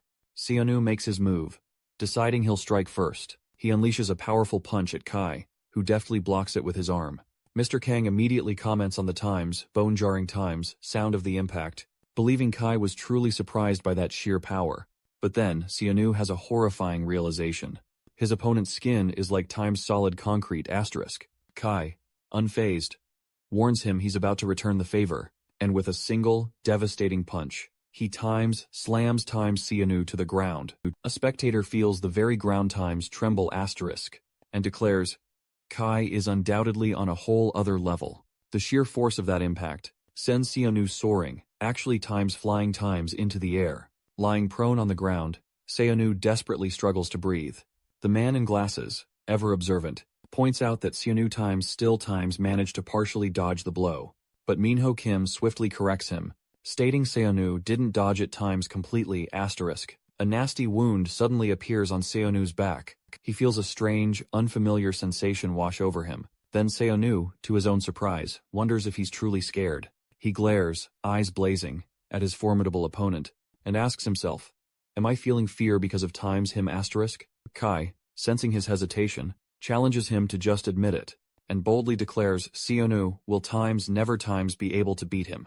Syanu, defiant, snarls back, shut up, proclaiming he's not the only times monster here. He braces himself, a fierce resolve in his eyes, declaring that anything Kai can do, he can do too, as he lunges forward, launching a desperate attack. But Syonu's attack, sadly, misses its mark. He tumbles awkwardly, landing hard on the ground after the failed move. Kai then, with a chilling smirk, announces that now it's his turn. The worried spectator with glasses suddenly realizes Kai is going for a brutal headbutt, but then, bam, Syonu surprisingly hits Kai with a headbutt. He then fiercely declares that anything his formidable opponent can do, he can do too. Lying on the ground once more, Syonu trembles, desperately gasping for air. Kai, seeing his state, coolly claims the fight is already over, reasoning that Syonu's attacks lack any real skill, and are nothing but pure brute force. Yet, a slow, defiant smile creeps onto Syonu's face. His opponent is utterly surprised, demanding why he's smiling. Kai then approaches, a menacing aura about him, and states that if Syonu won't give up, then he'll decisively end this fight for good. The man in glasses, baffled, wonders about the scorching heat's true source, noticing Syanu's very blood and sweat evaporating right before his eyes. Syanu then reveals a shocking truth. He's never actually liked fighting, because being constantly dragged into all those vicious brawls always made him feel like nothing short of a monster. But now, he wonders if this savage place is finally getting to him, because he simply can't stop himself from smiling. Then, chillingly, he admits he simply can't contain the overwhelming urge to fight this guy. As Kai lunges forward with a predatory roar, Syanu vaults into the air, driving a powerful kick right into his face. Then, astonishingly, he snatches his opponent's head in mid-air. Kai is utterly shocked, gasping. He's just too fast. Syanu delivers a brutal headbutt, still suspended in mid-air. He spins him around violently after the devastating impact, and then violently slams him against the solid wall. Kai, reeling, watches Syanu recover with alarming speed, and grimly states that he barely seems human at all. The young man then leaps again, with incredible agility, and smashes his opponent's head against the structure. He holds him in an iron grip and declares, "Got you now." Syonu then lands a thunderous, direct punch to his opponent's face. He follows up with an unrelenting flurry of rapid, precise blows to Kai's body, until a final, explosive punch sends him flying backward. He wonders what kind of potent drug Syanu could have possibly taken. He then questions, bewildered, if his opponent ever actually gets tired. As he charges forward, impossibly, once again, Kai, finding a momentary opening, manages to land a kick on Syanu. He loses his balance, and Kai instantly tries for a second kick, but narrowly misses. Syanu then strikes back, landing two direct, brutal punches to his face. Kai is left utterly stunned and disoriented by the fierce blows. Syanu then delivers a devastating uppercut straight to his chin. The stunned spectators watch the brutal scene unfold in absolute silence. He remains eerily motionless after that fierce exchange of blows. Mr. Kang, aghast, asks if Kai is dead from all that excessive bleeding, but Amanda Groach corrects him, revealing that blood doesn't even belong to Kai. She then reveals the shocking truth. The blood is actually coming from Syonu's fists. The young man starts to feel an intoxicating, dizzying rush, and feels his entire body on the verge of tearing apart from the inside out. Sung Yongcha wonders, in disbelief, how Kai is still able to stand. The man in sunglasses then calmly explains that Kai's skin acts like an impenetrable armor, causing devastating damage to Siono's fists instead. She then asks, gravely, if her companion has any chance whatsoever against Kai. At all? And he, in turn, admits he's never felt times kind of raw, searing pain before. But his opponent, Kai, seems to have finally reached his absolute limit, barely able to even force open his eyes. Kai, with a grim resolve, decides to break Siono's legs to end this fight, and with renewed fury, charges forward. But the young man, with impossible speed, manages to block his powerful kick. Kai, stunned, can't comprehend how he can still react with such lightning speed. Syonu retaliates, landing a fierce punch directly on Kai's face. Yet, his own fist tears open from the sheer force of the impact. Seeing this, Kai makes a grim decision. He'll fight until one of them is literally torn to pieces, and relentlessly rushes back into the attack. The two then unleash a savage, violent flurry of devastating blows. Syonu, lost in the frenzy, wonders if his attacks are even working, since he can no longer even feel his own fists. He grimly realizes he can't possibly keep this relentless pace up. Kai, despite everything, realizes the kid is landing his attacks perfectly flush, so the skin on his fists won't just tear clean off. He feels a strange, unsettling sensation begin to pulse in his fist. Mystified, he can't grasp the reason why. He feels his punches steadily losing all their power. So, he resolves not to waste another precious second. Suddenly, Kai spots a glaring opening in Siono's guard, and decides it's time to unleash the move. A move he's painstakingly trained for over a decade. He coils, preparing to deliver a devastating low kick. The blow lands with crushing force, squarely on Siono's leg. Kai immediately follows up, driving in another kick, screaming that his opponent's legs are utterly finished. But Syonu blocks the kick, slamming it with his own shin. The man with glasses is utterly stunned into silence, realizing Syonu countered that blow with his own shin. With a sickening sound, the young man's leg shatters on impact. Judging by the sheer sound alone, a spectator concludes the bone must be absolutely broken. Syonu grinds his teeth together, fighting back the pain. He realizes his muscles have completely torn apart, and now, he can no longer even move a muscle. Kai advances, poised to deliver the final, crushing attack. He then bellows, proclaiming that the fight is finally over. But Kai's finishing kick is stopped at the very last moment. Kai stands bewildered, unable to grasp what just happened. He drops to his knees, wondering if this is all just a dream. The entire audience watches the unbelievable scene in shock. Syanu alone remains standing, towering over Kai's fallen body. Uyuncha quickly turns to his assistant and urgently asks, what on earth is happening? Minsu Kim then explains that the skin-strengthening drug they used only led to an even greater accumulation of internal damage. He continues, grimly adding, that Kai's bones took the full, direct force of every blow, but the drug prevented him from feeling any of the agonizing pain. Now, Kai's arms and legs are likely riddled with severe fractures. The drone's voice booms, announcing that Kai can no longer continue to stand and fight in this match. It then declares Syonu Kong the triumphant winner of the match, and he lets out a powerful, roaring shout in celebration. The man with glasses stares in utter despair, questioning why Syonu won't fall, like an unyielding zombie. Minho Kim watches, commenting that the boy, Syonu, might be hiding something, even while lying on the ground. Sion whispers, asking his mother to hold on just a little longer. In a dim room, a bandaged figure pointedly asks, are they absolutely sure the boy didn't use any drugs? An assistant confirms the records clearly state he didn't, adding that he'll be re-examined after the first round concludes. The bandaged figure then, with grim determination, decides to first unearth his true identity, and he'll do it directly through the boy's parents. Meanwhile, a heavy, relentless rain falls over a quiet hospital. Inside, Syonu's mother anxiously watches over her husband, who lies frail, completely hooked up to life-sustaining machines. Someone quietly enters the room, and she sharply turns around. She warns them that visiting hours are definitely not over yet, but two ominous men in dark suits appear right behind her. The woman, startled, asks them exactly who they are.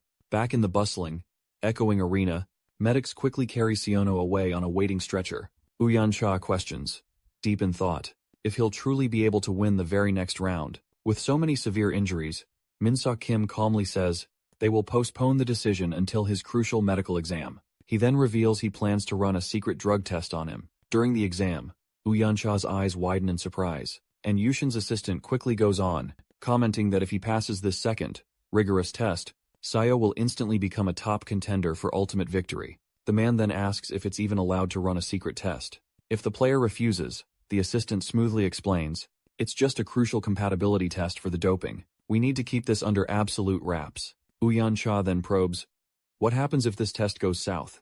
The assistant coolly replies, "He'd be useless to us regardless. So, we simply pivot straight to plan B." Cut to the dimly lit room. A humming treatment chamber glows beside medical monitors. Suddenly, the chamber hisses open. A figure in a protective suit stalks towards Syonu, syringe in hand. Usango's assistant declares that, if they play their cards just right, he could rocket into the top 16 with one more win. Uyancha quickly summarizes the thrilling situation. One more victory means he'll hit the top 31. And with the massive betting money factored in, he could absolutely surge into the top 16. The assistant nods, confirming this bold claim. However, a shadow of doubt crosses Uyancha's face. Uyan doubts anyone would stake high bets on Syanu now, especially with his brutal, severe injuries. The assistant smoothly reminds him, Syanu has already claimed 2 astonishing rounds, all without a single dose of performance-enhancing drugs. And get this, no one has ever won a single match in this entire tournament without the aid of doping. The sheer fact he reached the top 62 without drugs will electrify countless VIPs, drawing their intense attention. This will generate a staggering amount in bets. With just one more win, Uyancha retorts, that means absolutely nothing. He won't win without those drugs. He urgently suggests a much safer option, but the assistant firmly believes Syanu has already fully realized he needs the drug to win, and ultimately, to save his family. Uyancha fiercely states, if his body is intolerant to these drugs, then we'll discard him. Outcome be damned. The man coldly confirms. He's already arranged to sever all hospital payments, and the crucial security for Siono's parents. In case of failure, his boss agrees with a chilling smirk, adding, Syonu himself won't even be around to hear the devastating news about his parents anyway. Anyway, the assistant abruptly announces, an agent will deliver the results any moment now. Uyan-cha remarks, a hint of disdain in his voice, the invaluable benefits of having a secretary. Straight from the combat wing, he then sharply questions the assistant. Why are you risking your life? Knowing full well this isn't for times you asterisk, but the man boldly claims he, too, is risking his own life. Uyan-cha asserts his goal. To utterly eliminate my brother, and seize ownership of the Hosen group. The assistant simply confirms with a slight nod. Yuzyongo's assistant then dramatically reveals. His true, overarching goal is this, to discover the single greatest human within that combat wing. And for that, he will risk absolutely everything. He even chillingly adds he'd risk times other people's lives asterisk. Uyancha lets out a low sigh, and comments, I do like this passionate side of you. Suddenly, an agent bursts into the room, warning them. It's time to go. Now. The assistant quickly demands, what about the drug test result? The agent informs him, with a hint of surprise. The boy had absolutely no reaction. The assistant grimly concludes, the drugs simply don't work on Sayonara. The agent starkly confirms it. Uyancha's face twists in a furious rage. He barks orders, eliminate all evidence, starting with cutting off all support for his parents. But then, a thought strikes him. A change of heart. He decides it would simply be easier to make them disappear. Meanwhile, in the recovery room, Syonu is resting within his chamber. Over in the combat wing's lobby, a crowd of fierce fighters begins to gather. Minho Kim speculates that the top 62 winners must finally be decided, since everyone has been called here to the lobby. The man with glasses notices Syonu's absence, cleverly deducing that he must still be deep in recovery. Minho comments that this might actually be for the best, because the next brutal round of fights won't resume until every single fighter is fully recovered. Minho Kim then smoothly comments that this might be the perfect moment for Syonu to catch some rest, but his eyes widen in surprise as he spots Amanda stretching. She then casually remarks that he looked absolutely exhausted from the very beginning.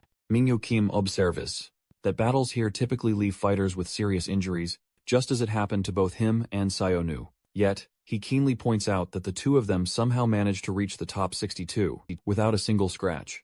He then turns his gaze to the man with glasses, specifically bringing up his unique arm. Nobody, absolutely nobody, could have expected such an extraordinary right arm. The man offers a wry smile and openly admits that even he didn't realize his arm could transform in such a spectacular way. As for Amanda's opponent, he grandly declared he wouldn't use his arms against a woman, only to be utterly knocked out with a single, devastating blow.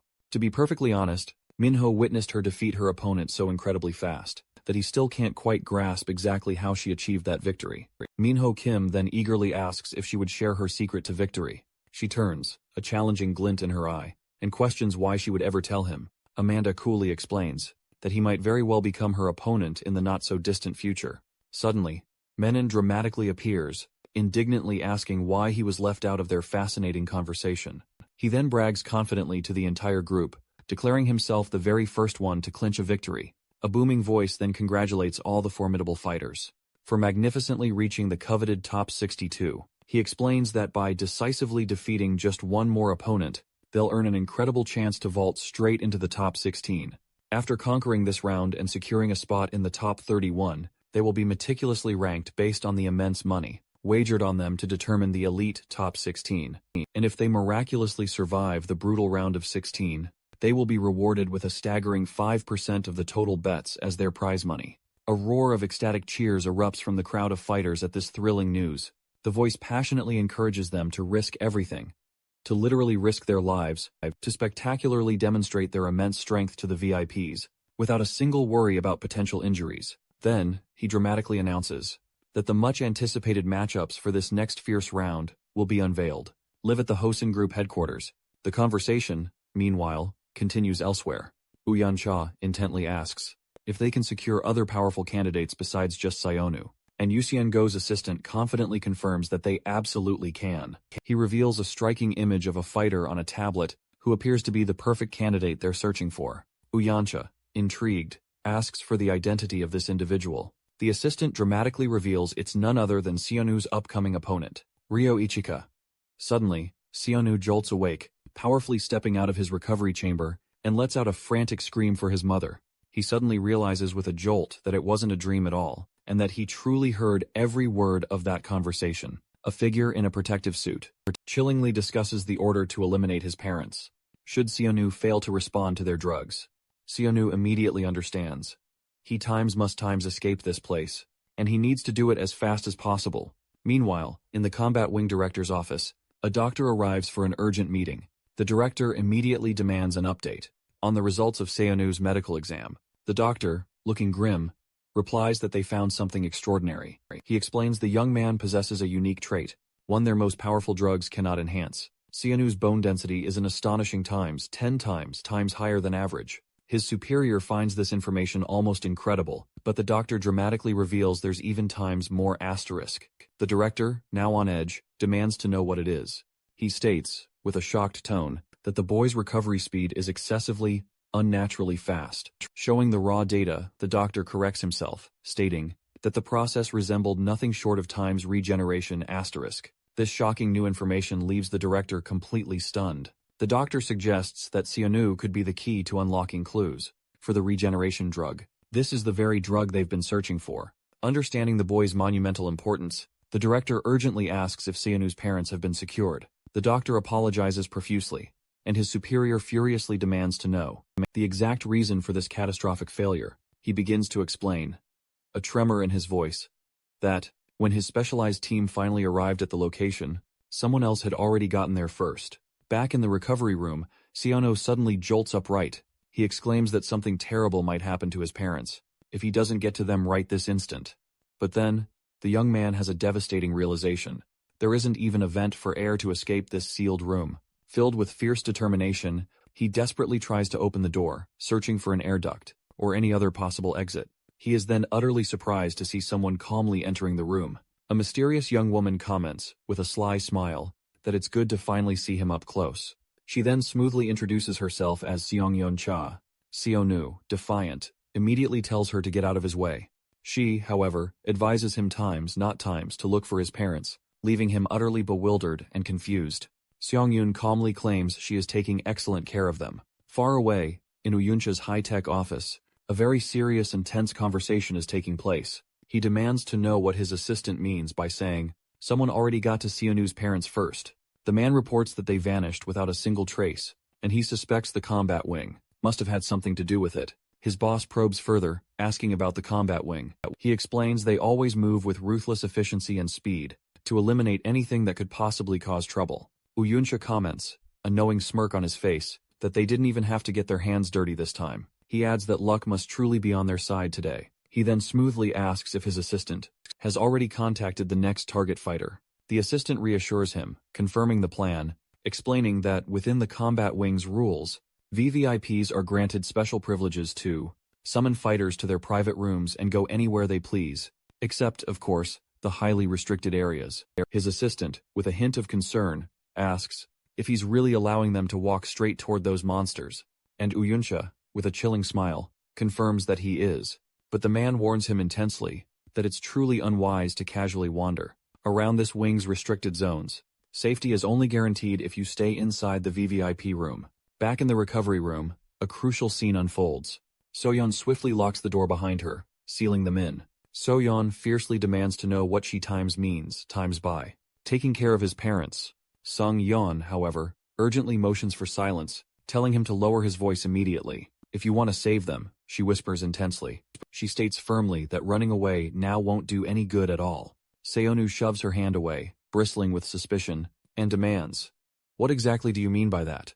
Sung Yeon quickly explains that Uyan is relentlessly trying to get rid of any evidence, linking him to Syonu himself. His parents, she reveals, are Uyan's first target. She adds that the loan sharks he brutally beat up are also now hunting him down with a vengeance. She emphasizes she came alone to speak with him privately, because she, too, desperately wants to keep his parents safe.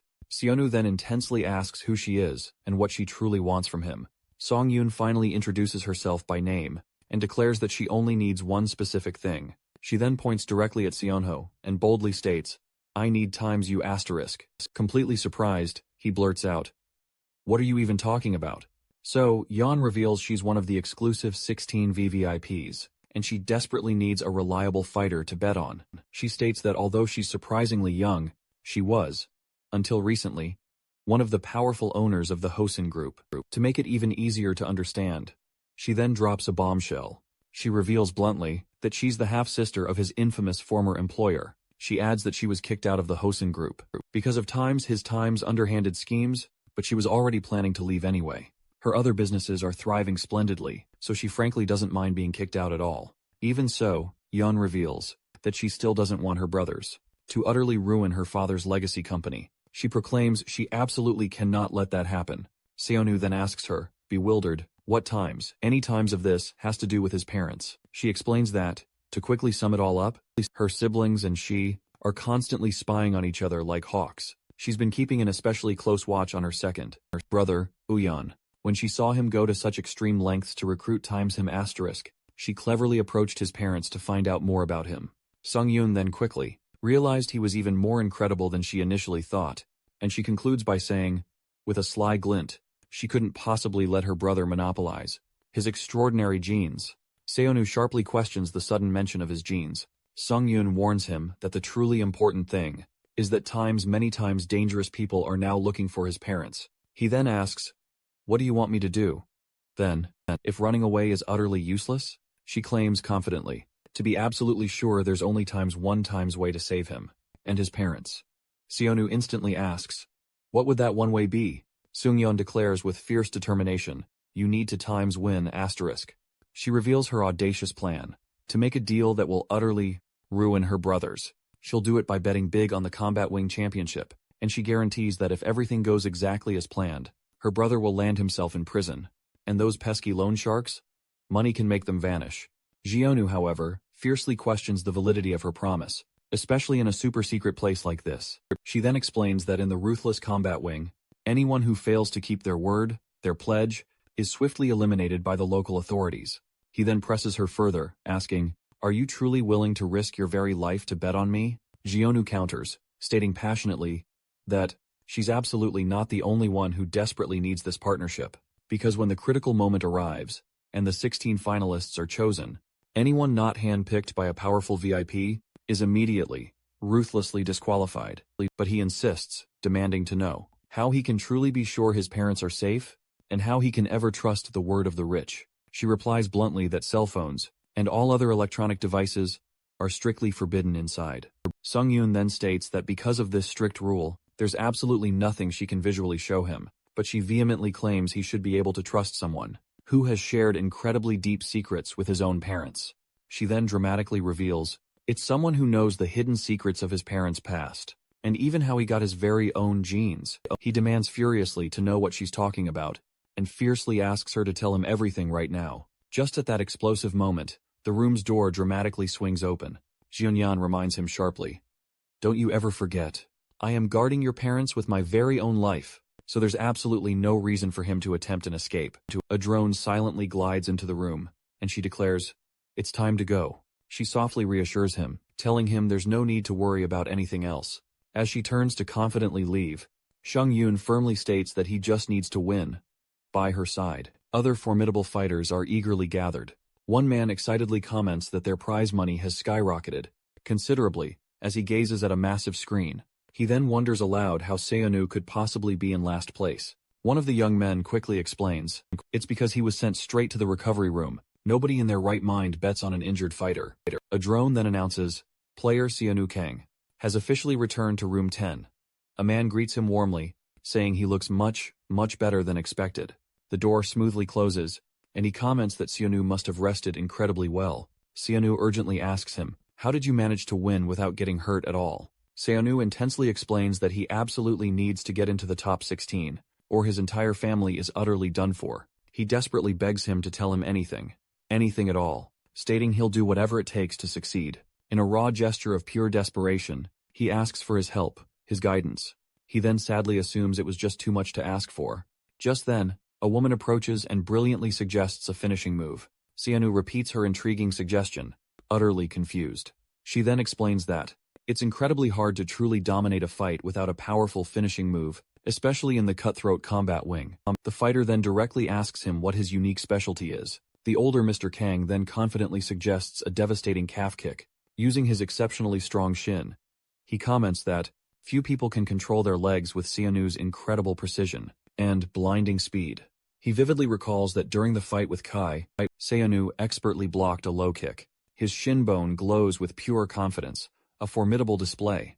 As he flawlessly demonstrates the technique, he reveals the calf kick has transformed into a devastating strike, powerful enough to drop any foe in a single, shattering blow. Next, he challenges Syonu to unleash that very same kick.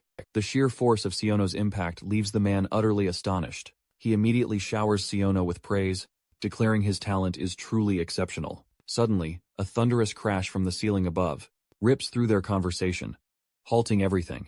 The seasoned fighter demands to know the source of that jarring sound. Far away, in a secluded room, Ryo Ichika, the formidable 15th-ranked Kudo practitioner, is intensely training, shaking the entire building with every thunderous punch. Back in the dorm, the intense strategy session fiercely continues. Ayuzian-go urgently advises Syonho to weaponize the calf kick to skyrocket his chances of victory and reclaim his hard-earned prize money. But Menon dramatically materializes, instantly declaring that Go is completely, utterly mistaken. Syonho spins to confront him, sharply questioning this sudden interruption.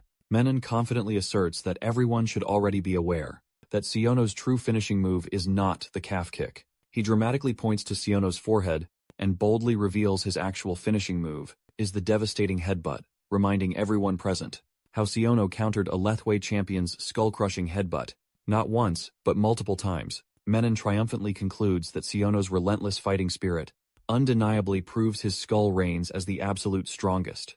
Yusun-go quickly intervenes, cautioning that headbutts mercilessly wound both the attacker and the unfortunate recipient. He stresses it's an utterly unviable tactic against the brutal monsters lurking in the combat ward, and warns them gravely that one could easily perish from severe brain damage in less than 2 rounds. Menon simply scoffs at his comment, finding it hilarious.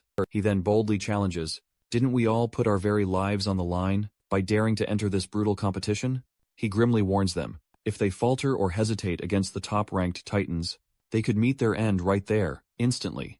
Menon then sharply tells him he shouldn't be fretting about Syonho at this crucial moment. He dramatically reveals he's actually discussing his OWN formidable next opponent. A massive screen dramatically flashes, announcing the next electrifying fight. Minsu Han vs. Usik Park. Elsewhere, a mysterious figure treads through a highly restricted area of the infamous combat ward. The director meticulously reviews a fighter's crucial data on his sleek tablet. He comments that Minsu Han's reaction to the experimental drug is absolutely terrifying. standing before ominous containment tanks. The director boldly states, "It was a brilliant stroke of genius to bring him here." A doctor timidly approaches, and his superior remarks he must be immensely proud of his son. The doctor then humbly bows, replying it was all made possible solely thanks to the director's influence. The doctor desperately convinces himself he made the only right decision, for he truly had no other viable choice. The doctor vividly recalls a time, before he ever knew about the chilling combat ward, a time when he constantly returned home late. Back then, his beloved son suffered from a cruel, rare disease that relentlessly devoured his muscles, often needing help just to painfully stand on his own. He felt utterly powerless, merely a salaried doctor, with no real sway, with absolutely nothing left for him to do. Just when he believed all hope had vanished, he then received a message from the hospital director, a director he had never met before. Little did he imagine the true reason why. He was summoned to the hospital's dark crematorium. He was led down a staircase into an unknown world. The long hallway revealed countless people, suspended inside gleaming containment tanks. Upon entering the very building he was summoned to, he was confronted with a shocking new reality. There was a chilling list of famous people, and even many renowned scientists, but he wasn't interested in why they times were there. Then, he saw the chilling results of the drug tests. Seeing those results, he couldn't hold back his tears. The director surprised him from right behind, and asked him what he thought.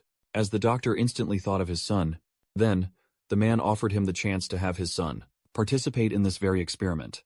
In that desperate, vulnerable moment, he almost accepted, without a thought for the consequences.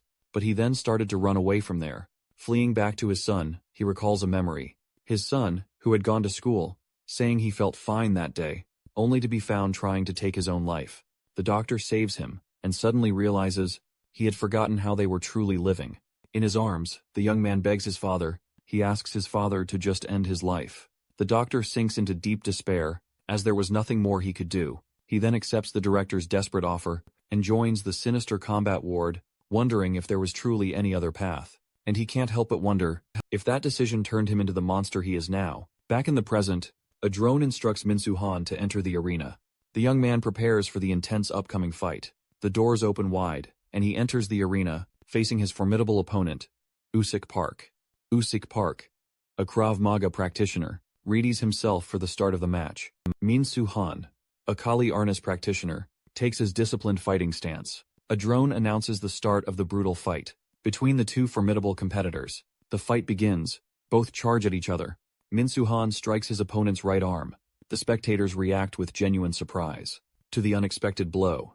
Minho Kim comments that, not even Usik Park would expect knife fighting skills. In an unarmed match, Usik's arm muscles contract around Minsu Han's trapped fingers. Minsu realizes his very fingers have been trapped by his opponent's muscles. Usik Park squeezes his fingers even tighter. He then asks the young man if he didn't get a little too close. With his other hand, he unleashes a powerful slap, nearly hitting Minsu. Minsu Han wonders, what's with this old man? Usik Park praises his opponent's skills and says he'll return the favor. Usik Park declares he will use his specialty, knife fighting skills. From a private box, Uyancha wonders who times Usik Park, and how he's utterly dominating Minsu, the 9th-ranked fighter, with such incredible ease. His assistant reveals he's a former bodyguard, whose primary combat style is Krav Maga. Uyancha, intrigued, asks, what exactly times Krav Maga? The man begins to explain that this martial art was forged by a Jewish soldier, designed to protect civilians. A discipline fiercely focused on real-world combat scenarios, blending practical techniques from various fighting styles. He further adds it's renowned for being incredibly effective in brutal, close-quarters combat. Uyancha quickly deduces that, if the art's core purpose is protection, its attacks must be inherently weak, making such a fighter an unsuitable candidate. But his assistant isn't so sure about that assessment.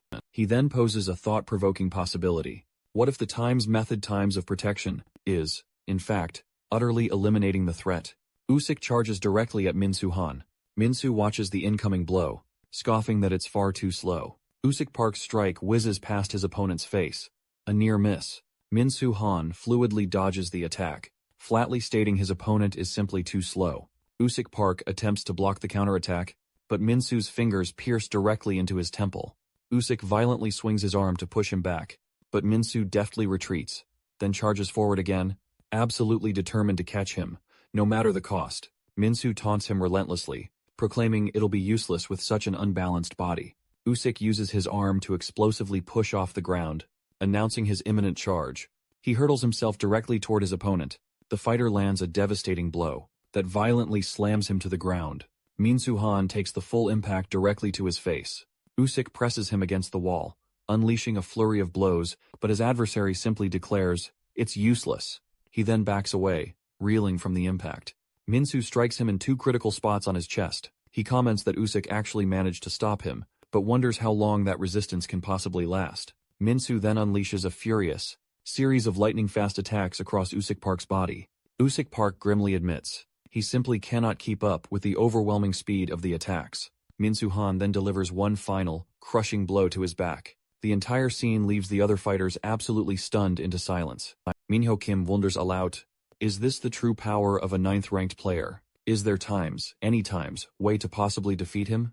Even completely covered in brutal injuries, Usyk Park still stands firm. Minsu taunts him, asking why he clenched his fists, and if he's already given up on his lethal knife-fighting skills. Usyk Park then deliberately stretches out his arms, completely opening his guard. His opponent immediately questions the tactic, asking if he plans to grab him the moment he gets closer. Minsu advances, boldly declaring it won't work on him, and that his opponent times die. He then strikes Usyk Park's back once more with full force. Then, shockingly, he throws a fierce punch into his time's stomach. Minho Kim watches the bizarre scene, utterly surprised by the fighter's inexplicable action. But then, Amanda explains he wasn't just punching himself, he was desperately trying to grab something. She reveals the shocking truth. He fought to rip away his opponent's invading fingers, which mercilessly attacked him from within. Minsu, enraged, screams, "Crazy old man," just as he braces himself to strike. But Mr. Kang unleashes a devastating punch directly onto him. The sheer force sends him careening, shattering through a nearby window. Mr. Kang declares he hasn't defeated him just yet, and he must land one more crushing blow. He suddenly realizes the muscles in his right arm have been completely shredded. Even so, he knows he has to attack again, screaming internally that this is his only desperate chance. With a guttural roar, he charges forward. He screams, "Just one more hit is all I need." Mr. Kang, weakened, stumbles forward from a distance. Syonu Kang screams for his father, "Hang in there, Dad." The collapsed Cheol gasps out, he's lost too much blood, and he can't lift his arm. He heartbreakingly apologizes to his son, but then violently questions his own thoughts. Cheol fiercely orders himself to pull it together, and with renewed resolve, points forward. Cheol Han then reveals a shocking truth. He's actually right-handed, and with lightning speed, he strikes Usyk Park's head. Seeing this, Syonu Kang screams his father's name in terror. Usyk, in a desperate move, manages to block the attack by piercing his own palm with his fingers. Chihun sarcastically congratulates him on the desperate attempt, but coldly states that his fingers are simply longer. He relentlessly pushes them through, and Usyk Park spits up blood. With a sickening thud, he collapses to the ground. Syonu desperately calls out, "Kang!" Minsu shouts Syonu Kang's name, his voice echoing. He cruelly tells the young man to take a good, long look, because that old man is going to die all because of him. Minsu then lands what seems to be a final, devastating blow. In a sudden, fleeting memory, Usyk Park gently holds him, telling him he needs to rest. But the young man earnestly asks to go just a little longer. Usyk Park softly says that, if he had spent more time like this with his son, maybe things would have been so different.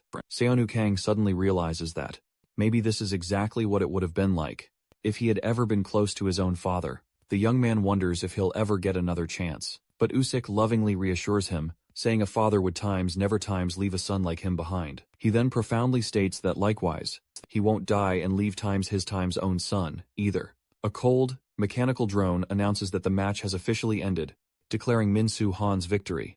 Gil-han then cruelly steps on Usyk Park's head.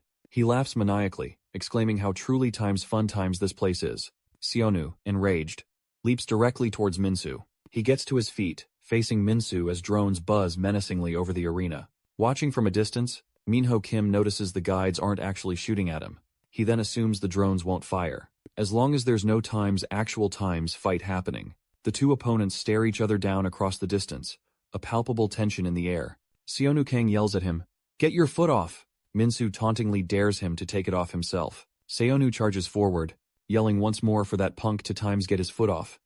Asterisk. Minho Kim quickly moves in, declaring he needs to stop them somehow, any way he can. Suddenly, Menon grabs Syonu Kang from behind. Syonu Kang struggles violently, shouting at him to let go. Menon coldly says he should, at least, live long enough to use the skill he taught him. He continues to struggle, demanding to be released. But Minho Kim approaches and knocks him down. Menon tells Seonho it's better if he takes a nap. Seonho starts to lose consciousness. His vision fades, as he calls out for Usik. In a memory, Usik asks Syanu if he could look after his son. If something happened to him, he says he hopes Syanu becomes friends with his son, to make sure he doesn't go down the wrong path. Syanu replies that he thought that was obvious. He then adds that there's still a lot he'd like to learn from Usik, and that it makes sense to be friends with his son. He concludes by saying, that way he can learn more from USIC. Then Usik grabs him, and calls him a punk, for trying to take advantage of him, even after they get out back in the present. Chael. Han's foot presses Usik Park's head into the ground. Nearby Seonu Kang, Minho Kim and Menon are lying unconscious. Cheolhan looks at the scene and comments on their state. Then, Amanda Groch approaches and tells him to leave. If he's gotten the attention he wanted from Seonu, she asks if he still needs more love and attention. From the young man, Cheolhan asks her if she wants to die too, but Amanda dares him to start a fight, and gets shot by the guide. She then adds that she could just beat him to death. Instead, Cheol takes his foot off Usik, saying her time will come, and he states that he'll kill them all anyway. He then walks away towards a door. Amanda runs to Usik Park and shakes him, trying to wake him up. Amanda Groch states that he's not dead. Then she calls the medical team over, telling them to hurry. She looks at his hand and states she's sure his left hand saved his life. He used his hand to divert the attack, slightly away from his heart. The medical team carries him away on a stretcher. Elsewhere, Uyoncha's assistant exclaims that Minsu is a complete monster. Uyoncha questions how he can use his fingers as a weapon. His assistant explains that it's because the effect of Minsu's doping is very special. Most muscle enhancement drugs just increase muscle size. But in Minsu's case, the tendons, ligaments, and other tissues around the bones have been drastically enhanced. He concludes that this could be much more useful in combat than Syanu's enhanced bones. Uyoncha then asks if they shouldn't try to recruit him immediately. The assistant replies that Minsu is a fighter, managed directly by the director, so it's not easy to contact him. He reassures him that there are still many other fighters to choose from, including those in the next match. Uyuncha leans in, curious, asking if he means that renowned female capoeira specialist. The assistant promptly confirms that he does, but Uyuncha can't help but question, isn't capoeira merely a type of dance? His assistant clarifies, while it certainly appears times like a dance, it's far from mere entertainment. Its true origins, he continues, trace back to the grim era when African slaves were forcibly brought to Brazil. To defy oppression and brutal conditions, they secretly forged this powerful martial art. It was cunningly disguised as a dance, a clever ruse to fool the watchful guards. He grimly describes it as a martial art born of sorrow and deep pain, not joy, and shockingly reveals it was even harnessed for criminal activities. After Brazil gained its independence, it became so notorious that the government actually banned it for a time. Thus, it's not merely an incredibly effective martial art, but a truly dangerous one. He concludes, introducing the fighter, Amanda Groch, ranked 19th, a formidable capoeira practitioner. As she's introduced, a drone echoes, announcing that the fighters for the next explosive match have now entered the arena. Then, Hyakusugo, ranked an impressive 10th and a master of mixed martial arts, is also dramatically introduced. Then, the drone's voice booms, announcing the epic start of the match. Between Amanda Groch and Hyakusugo, Amanda fluidly drops into her ready fighting stance. She wonders, is he underestimating me? As he shows no sign of preparing to fight. Deciding to seize the initiative, she lunges forward with a lightning-fast kick.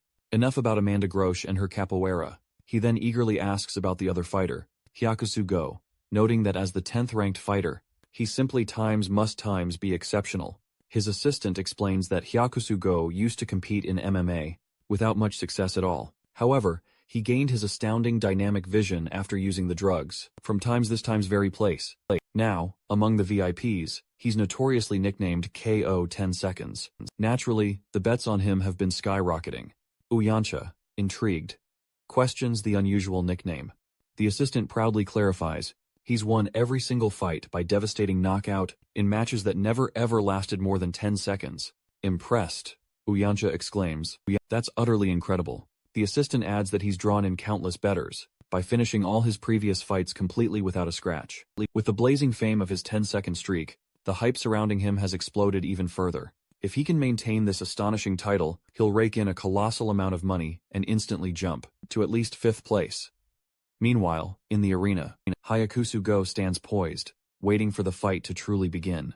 The drone's voice booms, match start, and a timer dramatically flashes 1 second. Hayakusu Go coolly observes Amanda's incoming attack, confidently declaring, "I can see times everything, times with my dynamic vision." He then effortlessly blocks her powerful strike, even though he wasn't fully prepared. But utterly confused, he stares down at the ground. He wonders, why am I suddenly on the floor, lying defeated on the ground? He horrifyingly realizes she defeated him. In 10 seconds. The timer dramatically flashes 10 seconds, as Amanda stands victorious over her utterly defeated opponent. Then, the drone officially announces Amanda Groch's stunning victory, and she explains that some techniques are simply too fast for human senses to track. Uyencha jumps to his feet, demanding to know what just transpired. His assistant clarifies that the issue was, Hyakushu mistakenly believed he only needed to block a single kick, then immediately launch into his counterattack. Uyencha questions, "Isn't that how all fights work? You block, then you counterattack." The assistant responds that Hyakushu indeed thought the very same thing. He elaborates that a knockout kick typically requires immense energy to be compressed on one side, before unleashing that stored power directly at the target. If the initial attack misses, the attacker simply won't have enough time to compress that energy again, making the next strike far weaker than a proper counter. Especially when both feet are already airborne, there's no leverage to compress and store all that critical energy. Uyancha then swiftly inquires, wasn't that precisely the situation Amanda Groch found herself in? He reiterates that both of her feet were off the ground, and her first attack failed to connect. His assistant confirms, that's exactly why Hyakushu tried to attack her immediately. But, he states, there's one crucial thing Hyakushu overlooked. About Amanda Groch? Uyancha presses, what is it? The assistant elaborates, capoeira actually utilizes both arms and legs as powerful levers. He continues, explaining Amanda was given a potent power drug that amplified her muscle density, not her size, making her attacks incredibly fast and devastatingly powerful. So, he concludes, right now, Amanda can strike with tremendous power and lightning speed, in any situation imaginable. And because of that, there's simply no telling what she's truly capable of. Yu Yun-cha remarks, it seems, there are still some genuinely useful fighters lurking out there. His assistant warns him, however, it'll be incredibly difficult to secure a meeting with her now. And Yu Yun-cha promptly asks, why? He explains that since she knocked out K-10 in mere seconds, she'll likely inherit his prestigious title. All the money and the VVIPs who were betting on him will now undoubtedly flock to her. Uyancha asks, you mean my assistant can't handle a little competition? But the assistant quickly reassures him, saying, there's absolutely no need to rush, sir, as there are still many other fascinating fighters to discover. Uyancha then asks, is the next one also a top-tier fighter? And he confirms it. The assistant states, the next match is going to be incredibly interesting, as this fighter will have no choice but to truly give it his absolute all. Minho Kim greets him. Look who's finally awake. Seonuk Kang leaps to his feet, demanding, what's happening? He then quickly asks, and why am I even here? The young man immediately calls out for Yusik, then stops mid-sentence, asking, what exactly happened? Amanda Groch suddenly appears at the door. Minho says he's alive, so she asks, are you done yet? She states that she could feel him breathing. Amanda then tells Minho, your match is about to begin. Shouldn't you be warming up already? She asks. He replies that he knows, as that very opponent might be the exact reason he came here. In a flashback, a mysterious man assures him, I'll make sure you find the person who murdered your brother in combat. Minho Kim asks him, and how would you possibly know who that is, since he doesn't even know his own name? The man coolly replies that, they times do, times know. He joined the combat wing and, get this, he's a former boxer. He promises to share more crucial details later, but one thing is absolutely certain. There aren't many ex-boxers in this entire wing. Meanwhile, back in the thrilling arena, fighter Wanu Choi, ranked 16th and a boxing specialist, is dramatically introduced. His assistant dives into describing the formidable 5th place holder. Coming in at 5th place, we have the legendary LEF, a deadly Systema practitioner, currently operating as a Russian bodyguard. He was also a former, highly skilled member of the Special Forces. Whispers say that he absolutely decimated anyone who dared to harm his clients. It was during this period that he landed himself under investigation for extreme excessive force after brutally taking down no less than 8 assailants. This shocking incident led his employer to immediately drop him. However, just a short time later, a mysterious man hired him once more as a formidable bodyguard and provided him with a completely new identity. The very man who offered him this incredible second chance and brought him to this very place was none other than Michael Lee, the formidable head of the military contractor, PION. Hearing this, Uyan-cha exclaims that, without a connection reaching Times elite level, this man would be utterly worthless. Additionally, the assistant further elaborates that, after consuming the potent stamina drug, he could move with virtually limitless endurance. This incredible power-up allowed him to smash his way into the top 5. Shifting gears now, the assistant unveils the 4th-ranked fighter, revealing his powerful connection to Chairman Sang Soo-han, the head of the nation's colossal largest construction company. Kyung-ho, currently ranked 4th, is a fearsome fighter specializing in combat taekwondo. He grew up deeply admiring and looking up to his father, a true master of the art. But for reasons unknown, he ultimately ended up veering down a completely different path. At this, Uyuncha immediately questions if taekwondo isn't just a sport primarily geared toward mere competitions. In response, the assistant vividly recalls a groundbreaking documentary that gathered together masters of various incredible martial arts to rigorously test the sheer speed and devastating power of their kicks. According to him, the vast majority of these powerful strikes registered a raw impact force between 900 and 15 pounds. However, the lightning-fast capoeira kick astonishingly reached 19 pounds, a result that genuinely left everyone present absolutely stunned. Next, the grand finale. The last martial art evaluated in this epic test was none other than taekwondo. And at that pivotal moment, the registered impact force absolutely soared to an impressive 23 pounds, leaving Uyan-cha himself in absolute, utter shock. The assistant further emphasizes that Gyang-ho is a true master and expert in combat taekwondo, and absolutely no one in this entire wing can possibly match his raw power. Next up, he dramatically introduces the 3rd-ranked fighter, Ryan, a notorious doping addict, brought in by the powerful president of CT Bio. Completely obsessed with becoming infinitely stronger, Ryan subjected himself to all sorts of horrific experiments, even enduring having steel fused directly into his very bones. With constant, heavy drug use relentlessly warping his mind, he ultimately transformed into a truly mentally unstable fighter, and seizing the formidable 2nd place is none other than Tirel Ma, a currently wanted, notorious criminal, brazenly hired by Dongsu Park. This revelation utterly stuns Uyan-cha, who simply cannot believe that someone of that caliber could ever reach 2nd place. Our assistant then drops a shocking revelation. This fighter's past is a total enigma. But one terrifying truth everyone whispers is this: that he's an unhinged, dangerous psychopath, here solely to revel in the gruesome thrill of the kill, completely safe from the police's grasp. His fighting style is so utterly devastating, most of his opponents meet their grim end, without ever realizing what even hit them.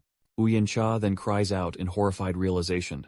They are all absolute, terrifying monsters. At this, the assistant chillingly clarifies that the Times real-time's abomination will be the fearsome No. 1-ranked fighter, the former champion. Hearing this, a spark ignites. Uyan-cha starts to eagerly inquire about the top spot holder, but before he can even get an answer, however, the massive doors are violently broken down by a huge man. A startled Uyan immediately asks who this intruder is. The towering newcomer, with a casual shrug, apologizes, explaining he just can't control his own immense strength. This is Kam, a Gurkha mercenary, and the reigning No. 1-ranked fighter. In utter shock, Uyan-cha frantically yells for a guide. Immediately, drones quickly approach them. Kam is on high alert, but just then, another man enters, sharply calling him a fool, and Uyan immediately recognizes his own brother. Executive Director Ikyan-cha. He asks if Uyan really thought he could beat him here.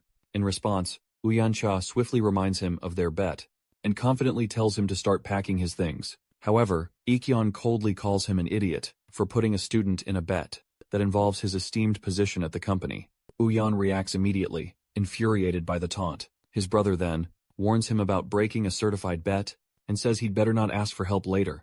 Before finally leaving, he mockingly wishes Uyan fun with the kid he brought, and then leaves with Kam, leaving Uyan alone.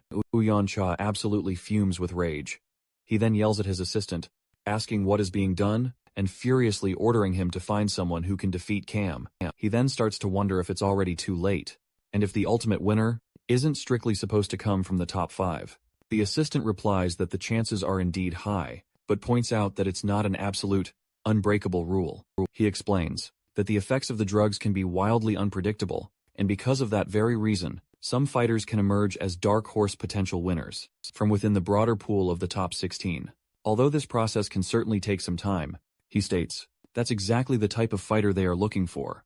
At this, Uyancha asks if he has anyone specific in mind.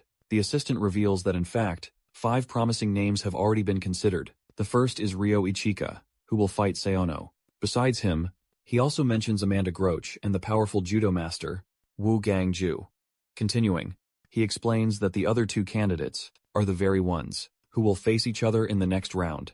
They are the 2 boxing underdogs, Minho Kim and Wonu Choi, battling it out in the arena. Minho Kim steps into the arena, facing a ready-to-strike Wonu Choi. He immediately challenges his opponent, asking if the name Minseong Kim rings a bell. Wonu Choi, still poised for battle, fires back, demanding to know how he couldn't recognize that name. This unexpected reply ignites a furious blaze within Minho Kim. Minho roars that he knows his brother, and sacrificed everything just to find him. With a furious cry, Minho unleashes a devastating punch straight to Wonu Choi's face. Tell me, who are you? He demands. Another brutal blow connects, dead on target, sending his opponent hurtling through the air. Wonu Choi coughs up blood, reeling from the sheer impact. Minho seizes him, his voice laced with fury. Why did you do it? Then, a savage kick slams into Wanu's face. The violent impact sends him crashing against the unforgiving wall. Minho Kim stalks closer, repeating his chilling question, why? But Wonu, sprawled on the shattered floor, coughs out, that's enough. Minho, bewildered, asks, what do you mean? Wanu slowly, painfully, begins to rise from the ground. He calmly explains he just needed to absorb a few hits for his speed drug to truly kick in, then adds with a smirk, he'd been wondering if there were different levels to the speed drug's potency. Minho's punch whizzes past empty air, only for a swift kick to connect with his head. Wanu strikes again in a blur, but Minho expertly evades. He screams, get back here, Minho, as he charges forward. Minho's mind races. He can't pinpoint his opponent's weakness, no matter how blindingly fast he moves. Suddenly, Wanu materializes right before him, declaring, it seems my theory was correct. But Minho retaliates, landing a surprisingly clean, sharp punch to the face. Wanu gasps. That was a punch at times, maximum speed. Asterisk. Then, with brutal force, he seizes Minho's head. Minho lets out a pained cry. Minho is violently flung across the arena, tumbling hard on the ground.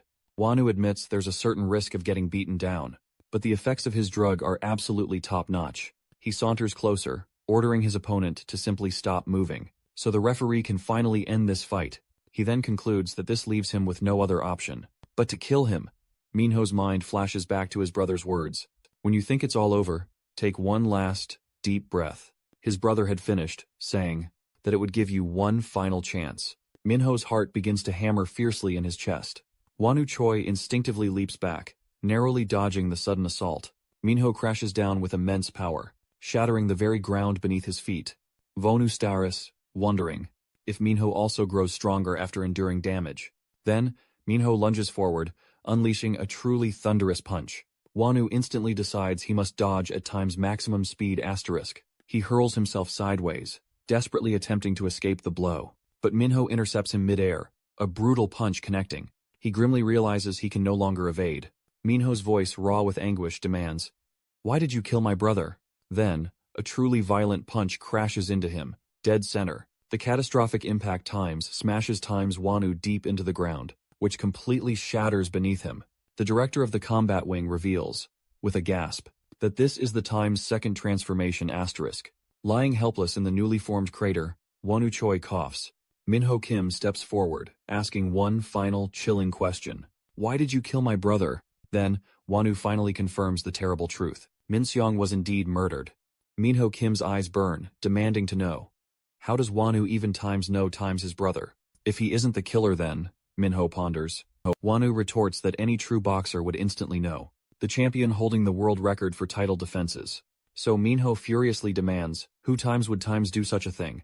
Wonu begins to explain about a notorious addict, who specifically targets boxing champions, but he dramatically passes out before finishing his sentence. Minho furiously yells for him to reveal who it is. Before completely blacking out, the drone then coolly announces, Wonu Choi cannot continue. The match concludes with Minho Kim's explosive victory. A notification instantly flashes. The betting money has soared.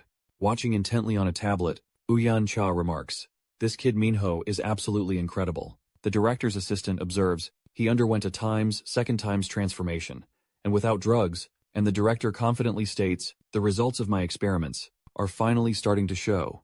He adds, although they aren't at the level of the first transcendent. From 20 years ago, some are now reaching 80% of that magnificent transformation. The director further explains that they've been utilizing the first transcendence genes as a base ever since he vanished. He then ponders, where did the transcendent even go? Lamenting his sudden, mysterious disappearance. Meanwhile, Syonu Kang kicks a door with brutal force. Syonu Kang relentlessly pushes himself during his intense training, declaring he needs to go just a little further. Menon approaches, asking, "Why don't you stop for a bit?" Then he quickly questions, "Are you trying to utterly destroy this place, Seonuk?" Menon warns him that if he maintains this relentless pace, he'll collapse before the match even has a chance to begin. Syanu firmly states that he needs times to be as strong as the very monsters that roam this formidable place. He recalls Usik Park explaining that muscles, pushed to their absolute limit, recover even stronger than before, and that the most crucial factor for profound muscle recovery is deep sleep. Usik Park had advised him to strategically split his day, alternating between training at his absolute limit and indulging in deep sleep twice. That way, he could become stronger twice as fast as others. But Usik also gravely warned that this would demand an absolutely incredible recovery ability, precisely like the one Syonu astonishingly possesses. Back in the present, Syonu pants, declaring, "Twice isn't enough." Menon asks, "Are you seriously going to sleep again?" Syonu, however, dramatically starts to unstrap the heavy weights from his ankles. Next, he slams another set of even heavier weights onto the floor. Menon yells, "I told you to be prepared, to die, not to actually kill yourself." Syanu then enters a gleaming recovery pod. He thinks, this is the third time, and as he was instructed, he'll trust his incredible recovery speed. Menon comments that Syanu trains intensely, 3 grueling times a day, and actually expects to recover with just 3 short naps. He smiles, musing that if Syanu actually succeeds, things are going to get wildly interesting around here. A drone approaches and hovers, instructing Menon to enter the main arena. He replies, "I hope I get a good opponent." This time, Wu Gangju, a formidable judo fighter, dramatically lands hard in the arena from a VIP box. Ikyun Cha's curiosity spikes, wondering if Wu Gang isn't one of their top 5 candidates, the very ones he was told about.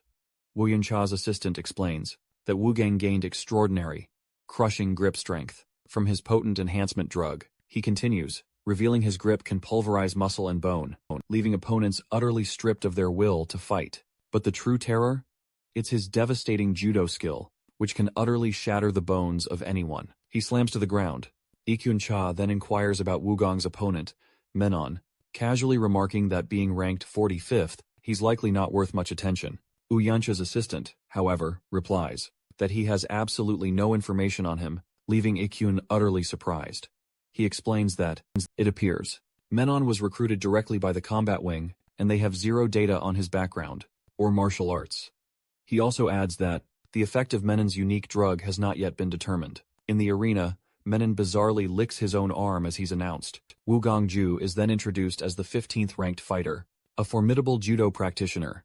Then, the epic start of the fight, between Wu Gangju and Menon, is dramatically announced.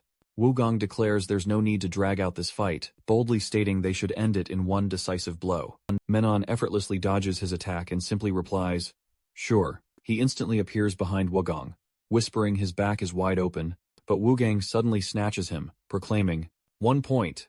Wu Gangju brutally slams Menon into the ground, which completely shatters on impact. But then, it's Wu Gang who ends up hanging from the arena wall. Ikyun Cha screams, realizing he was smashed into the ground. Uyoncha's assistant says he knew he was skilled, but never expected it to end so quickly. Then, the drone dramatically announces the match is over, with Wu Gangju unable to continue. Wu Gang's lifeless body then crashes to the floor. Menon is declared the shocking winner of the match. Ikyun-cha demands to know what just happened and why Wugong is in such a state. The assistant replies that he has no idea, and that this has literally never happened before. Lying on the floor, Menon says Syonu should be waking up soon, and that he'll check if he's well done, or completely burnt.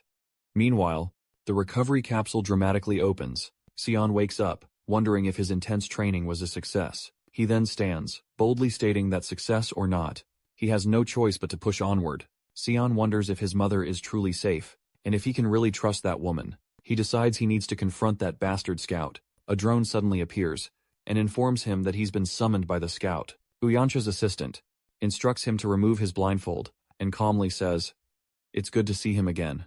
Syonu instantly grabs him by the collar, furious, and calls him a bastard.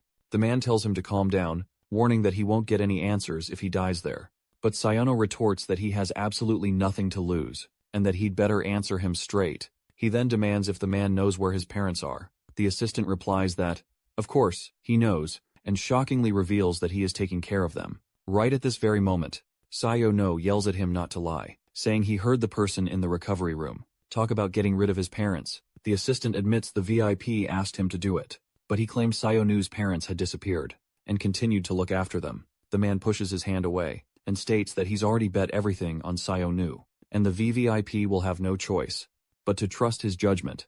Syonu starts to say what the woman told him, but the assistant questions if he really thinks the voice in the recovery room belonged to one of his agents. He recounts that Syonu heard about his parents' death the moment he woke up, and right after a woman named Sung Yoon visited him. The assistant then asks if he truly believes all of this was just a coincidence.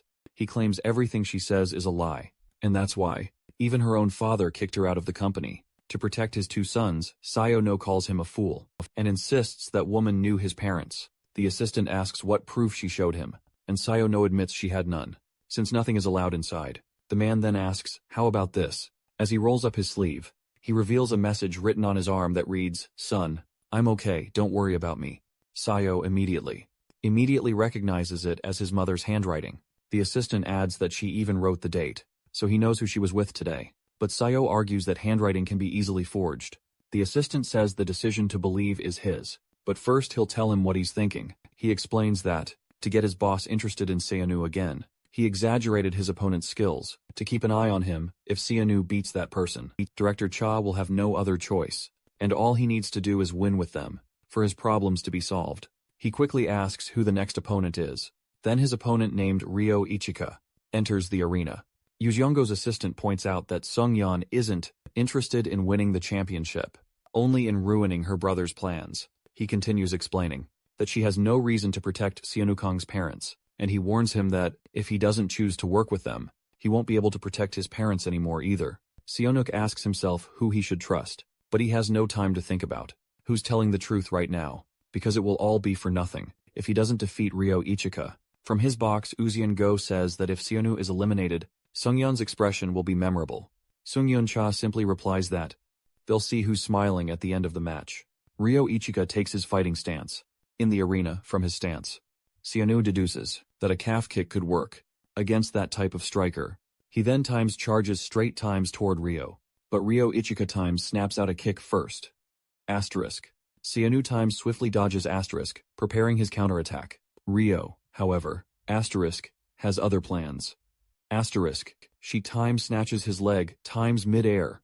Ryo slams him to the ground, and unleashes a brutal punch. Asterisk. He then presses the attack. Asterisk, while Syonu is still reeling on the mat. But Syonu manages to roll away just in time. Asterisk.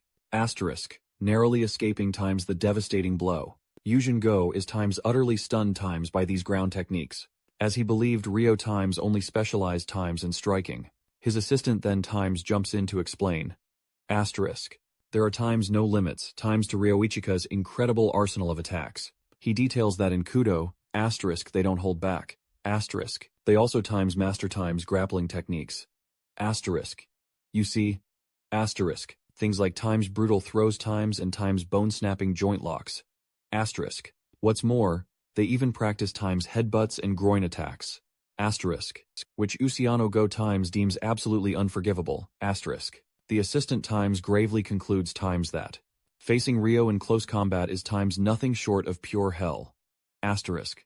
as they unleash any attack imaginable with their bare hands. Back in the arena, the two formidable fighters face off once more. Asterisk. Ryo Ichika intently watches his opponent, and he can't help but notice that Syonu asterisk shows not the slightest trace of fear. Asterisk. Syonu then explodes forward with a lightning-fast punch. Ryo expertly dodges Syunu's next strike. Fluid and precise, and he counters immediately, with a thunderous kick to Syunu's body. Syanu collapses to the ground asterisk, reeling from the sheer force of the impact. Satisfied, Usain Go triumphantly declares that the boy is finally finished. But Ryo Ichika catches sight of something peculiar, and wonders, asterisk, why is his opponent smiling? Asterisk. Down on the ground, Syonu simply offers him a chilling smile. Asterisk. Ryo then explodes into a charge asterisk, yelling that he'll personally wipe that smile off his face. Syanu latches onto his opponent like a desperate leech, who scoffs, asking if he genuinely believes that will work. Ryo ominously warns him that he can unleash far more than just striking techniques. He grabs him, but Syonu viciously bites his thigh. Ryo howls, calling him a bastard. Asterisk. Then he slams a brutal elbow onto Syunu's back. He snarls, questioning if Syanu believes he's some kind of wild animal. Sion lifts his head, glaring daggers right back at him. Then Ryo delivers a devastating, full-force kick to his face. Sion is sent skidding across the floor, by the sheer impact of that blow. Ryo pauses, wondering if he allowed his opponent to get under his skin. He suddenly realizes his kick felt weak, because he couldn't get a proper, stable stance asterisk, as he glares down at the throbbing wound on his thigh. Ryo then ponders aloud asterisk. Is Sion, in fact asterisk, a literal beast? Asterisk. In TT, Yuzan Go, asterisk, utterly shocked asterisk, wonders, what in the hell is happening? His assistant then gravely comments that Sion is truly the one unbound by any rules. Asterisk. Sion advances toward Ryo once again, asterisk. Ryo snarls, asking if he truly thinks that's going to work. A second time. He wonders if his opponent will dare to bite his leg again, asterisk. He then braces himself, ready to launch his own attack. Asterisk. Stating he absolutely won't fall for that trick again. Asterisk. But Sion slams into his head with a sudden, powerful kick. Asterisk. Yusuke instantly identifies the move as a unique capoeira technique. In a sudden flashback, Sion asterisk boldly asks Amanda Groach to unleash some of capoeira's deadliest techniques, directly on him. Asterisk. He then emphatically confirms the audacious request. Pointing to himself, Amanda questions him with disbelief asterisk, asking if he's truly underestimating the incredible power of capoeira. Then, with a sudden burst, she charges toward him, delivering a lightning-fast kick straight to his head. Syonu collapses, reeling from the powerful impact. Amanda then challenges him, asking if he's finally realized the extraordinary talent within him, the ability to copy any technique he's personally endured. Back in the electrifying present, Syunu's devastating kick smashes into Ryo's face. Propped on one hand, Syanu explosively launches himself upward, and Yu Sung-ho shouts, "That was a groin kick." Ryo, clutching his face, still manages to grab his opponent's leg, bewildered by such impossible movement. But Syanu isn't done, landing yet another brutal kick to his head. The crushing blow sends Ryo soaring through the air, crashing hard onto the unforgiving arena floor. Syanu relentlessly advances, closing in once more. Syanu marvels, thinking his body is moving exactly as he wills it, and just one more calf kick should decisively end this fight. Ryo, however, scrambles back up, fiercely resuming his fighting stance. He grittingly admits, he never anticipated Syanu's wild, unpredictable onslaught, but now, he'll treat him like a ferocious beast to be hunted. Then, with chilling determination, Ryo charges forward. Syanu is utterly shocked by the sudden explosive speed his opponent has gained, completely transformed. He braces himself, ready to dodge the incoming punch and counter, but Ryo surprises him with a brutal headbutt. Syanu staggers back, disoriented by the unexpected, crushing impact. Ryo then follows up with a thunderous punch straight to his gut. Syanu gasps, reeling from the staggering impact, desperately telling himself to get it together. Rio seizes him, gripping tight, menacingly warning that he won't have any organs left. After this, he then unleashes a brutal, relentless series of punches across Syanu's body. Rio prepares to finish the fight and lands one last, devastating kick to his opponent's body. Rio confidently declares his opponent unconscious, announcing the fight is over. Yu Sung-ho erupts in celebration, triumphantly yelling that it's all over for Syonu and Sung-yeon. But Sung-yeon calmly states this is far from the end. If what she's heard about Syanu is true. Suddenly, Syanu's hand shoots out, grabbing Rio's arm, completely astonishing Rio that he's regained consciousness. Rio sneers, claiming it won't make a difference, and readies himself to attack again. But Syanu strikes first with a shocking headbutt. Rio, dazed, wonders if his opponent has also mastered headbutts. Then Syanu advances, closing the distance once more. Rio thinks, observing closely, that Syanu now moves more like a monstrous entity than a mere beast. Yet, he's confident his previous blows damaged Syanu's organs. Believing this berserker state is a side effect of the drugs, he just needs to block one more attack, then counter for the win. Syanu lunges forward with a fierce kick. Rio, with quick reflexes, manages to snatch his leg. He then triumphantly yells that he's finally got him. But Syanu, with unexpected cunning, rips a piece of his own pants, utterly surprising Rio. The fabric flies up, covering Rio's face, and he shouts in alarm, "I can't see!" Syanu then capitalizes, launching a swift attack on his opponent. While his vision is completely obscured, Rio, blinded, makes a desperate decision. If he can't dodge, he'll simply endure the blow. Syanu's powerful kick lands squarely on Rio's leg, but even as he collapses, Rio miraculously lands a counter-kick on Syanu's leg. Yu Sung-ho screams in horror that his leg is completely broken. Syonu grabs him, and Rio, bewildered, wonders how he can still move. Then, Rio, with a grim realization, states that, unfortunately, this strike is about to finish him. Syonu then lands one more brutal kick on Rio's other leg. As both Rio and Syonu collapse to the arena floor, a booming voice announces that Rio, Ichika, is unable to continue this battle. And then, the winner of the match is officially declared, Syonu Kang. Yu Sheng-go reacts with visible frustration to the outcome, but Sung Young-cha, ever so calmly, comments, "This is exactly why I like him so much." Yu Sheng-go, bewildered, then points out that Syonu, too, is completely unconscious, and questions, "Aren't they both equally unable to fight?" Yu Sheng-go's assistant quickly replies that he doesn't believe that's quite accurate. He explains that, at this very moment, Syanu is simply sleeping. Sung-yong, however, declares, now is absolutely not the time for him to be sleeping. She glances at a screen, noting that, just as she'd imagined, people aren't really placing their bets on him. Her assistant then explains that no one would dare bet on an injured fighter.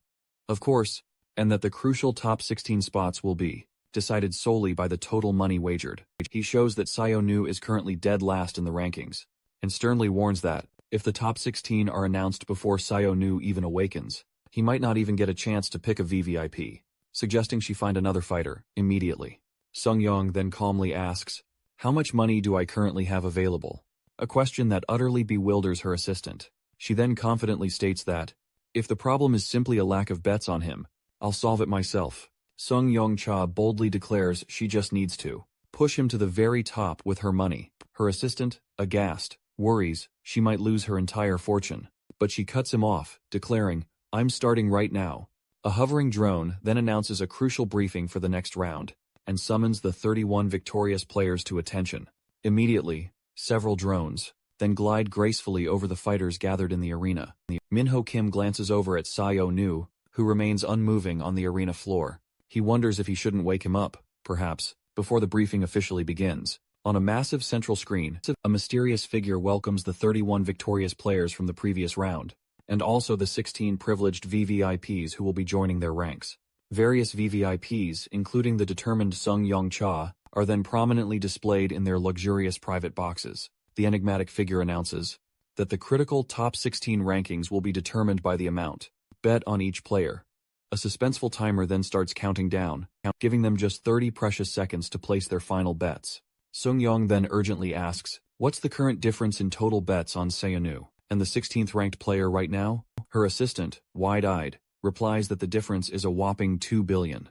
And it's likely to surge higher in these final seconds. She then, with unwavering resolve, orders him to wager all the money she possesses on Syonu. Right at that very moment, he frantically warns her, That's 4 billion won.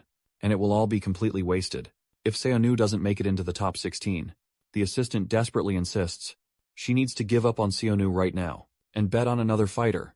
Immediately. But Sung Yong Cha, with ice in her veins, orders him to bet it all. He then challenges her, demanding to know the reason behind this audacious move. She whirls around, her voice sharp, commanding him to place that bet. Times now, asterisk. And just like that, the betting window slams shut. Back in their private box, a tense silence falls as they brace for the outcome. Her assistant confirms, voice tight, that he's transferred every last coin, just as you commanded, he murmurs, his concern evident. You've already poured a fortune into controlling your brothers, he cautions. So why, he pleads, are you risking absolutely everything now? Unfazed, Sung Yun calmly inquires about the current betting rank. Her assistant quickly elaborates. The rankings were completely obscured the moment the countdown kicked off. She then grimly realizes they'll have no choice but to wait for the official, nail-biting announcement. On the giant screen, the imposing figure dramatically declares, it's time to unveil the brand new, jaw-dropping rankings. We'll kick things off by revealing, he continues, building suspense, the names of our illustrious top 5. The screen flashes, showing Cam Ryan, Gyung Hogo left, and Tara Ma. These are your triumphant top 5. Minho Kim gasps, utterly shocked by this unexpected lineup. Minho Kim points out, his brow furrowed, but there are still more boxers, who haven't been ranked yet. The screen figure then booms. Now, for the next 5 incredible rankings, the screen dramatically shifts, displaying Wu Gongju, Amanda Grosh, Yu Sung Go, Kendall, and Menon, securing ranks 6 through 10, spotting Amanda in 7th place. Minho's heart sinks. Will he even manage to make the cut? The announcer then swiftly moves on to unveil the next 5 names. The screen dramatically flashes once more, showing Miguel Bishop, Sungbom, Carl, and Ricardo, who fill out ranks 11 through 15. Sung Yeon Cha's assistant, a tremor in his voice, nervously points out, there's only one times coveted spot left. The figure on the screen builds the tension, poised to announce the mysterious 16th ranked player. He then unveils the staggering total bet, a mind-blowing 4.6 billion won, and introduces him as none other than the legendary former Street Fighter. The screen then slams to Bonchul Gu's image, revealed as the 16th ranked fighter. Sung Yoon's assistant can only stare, his face a mask of utter shock at this unbelievable final result.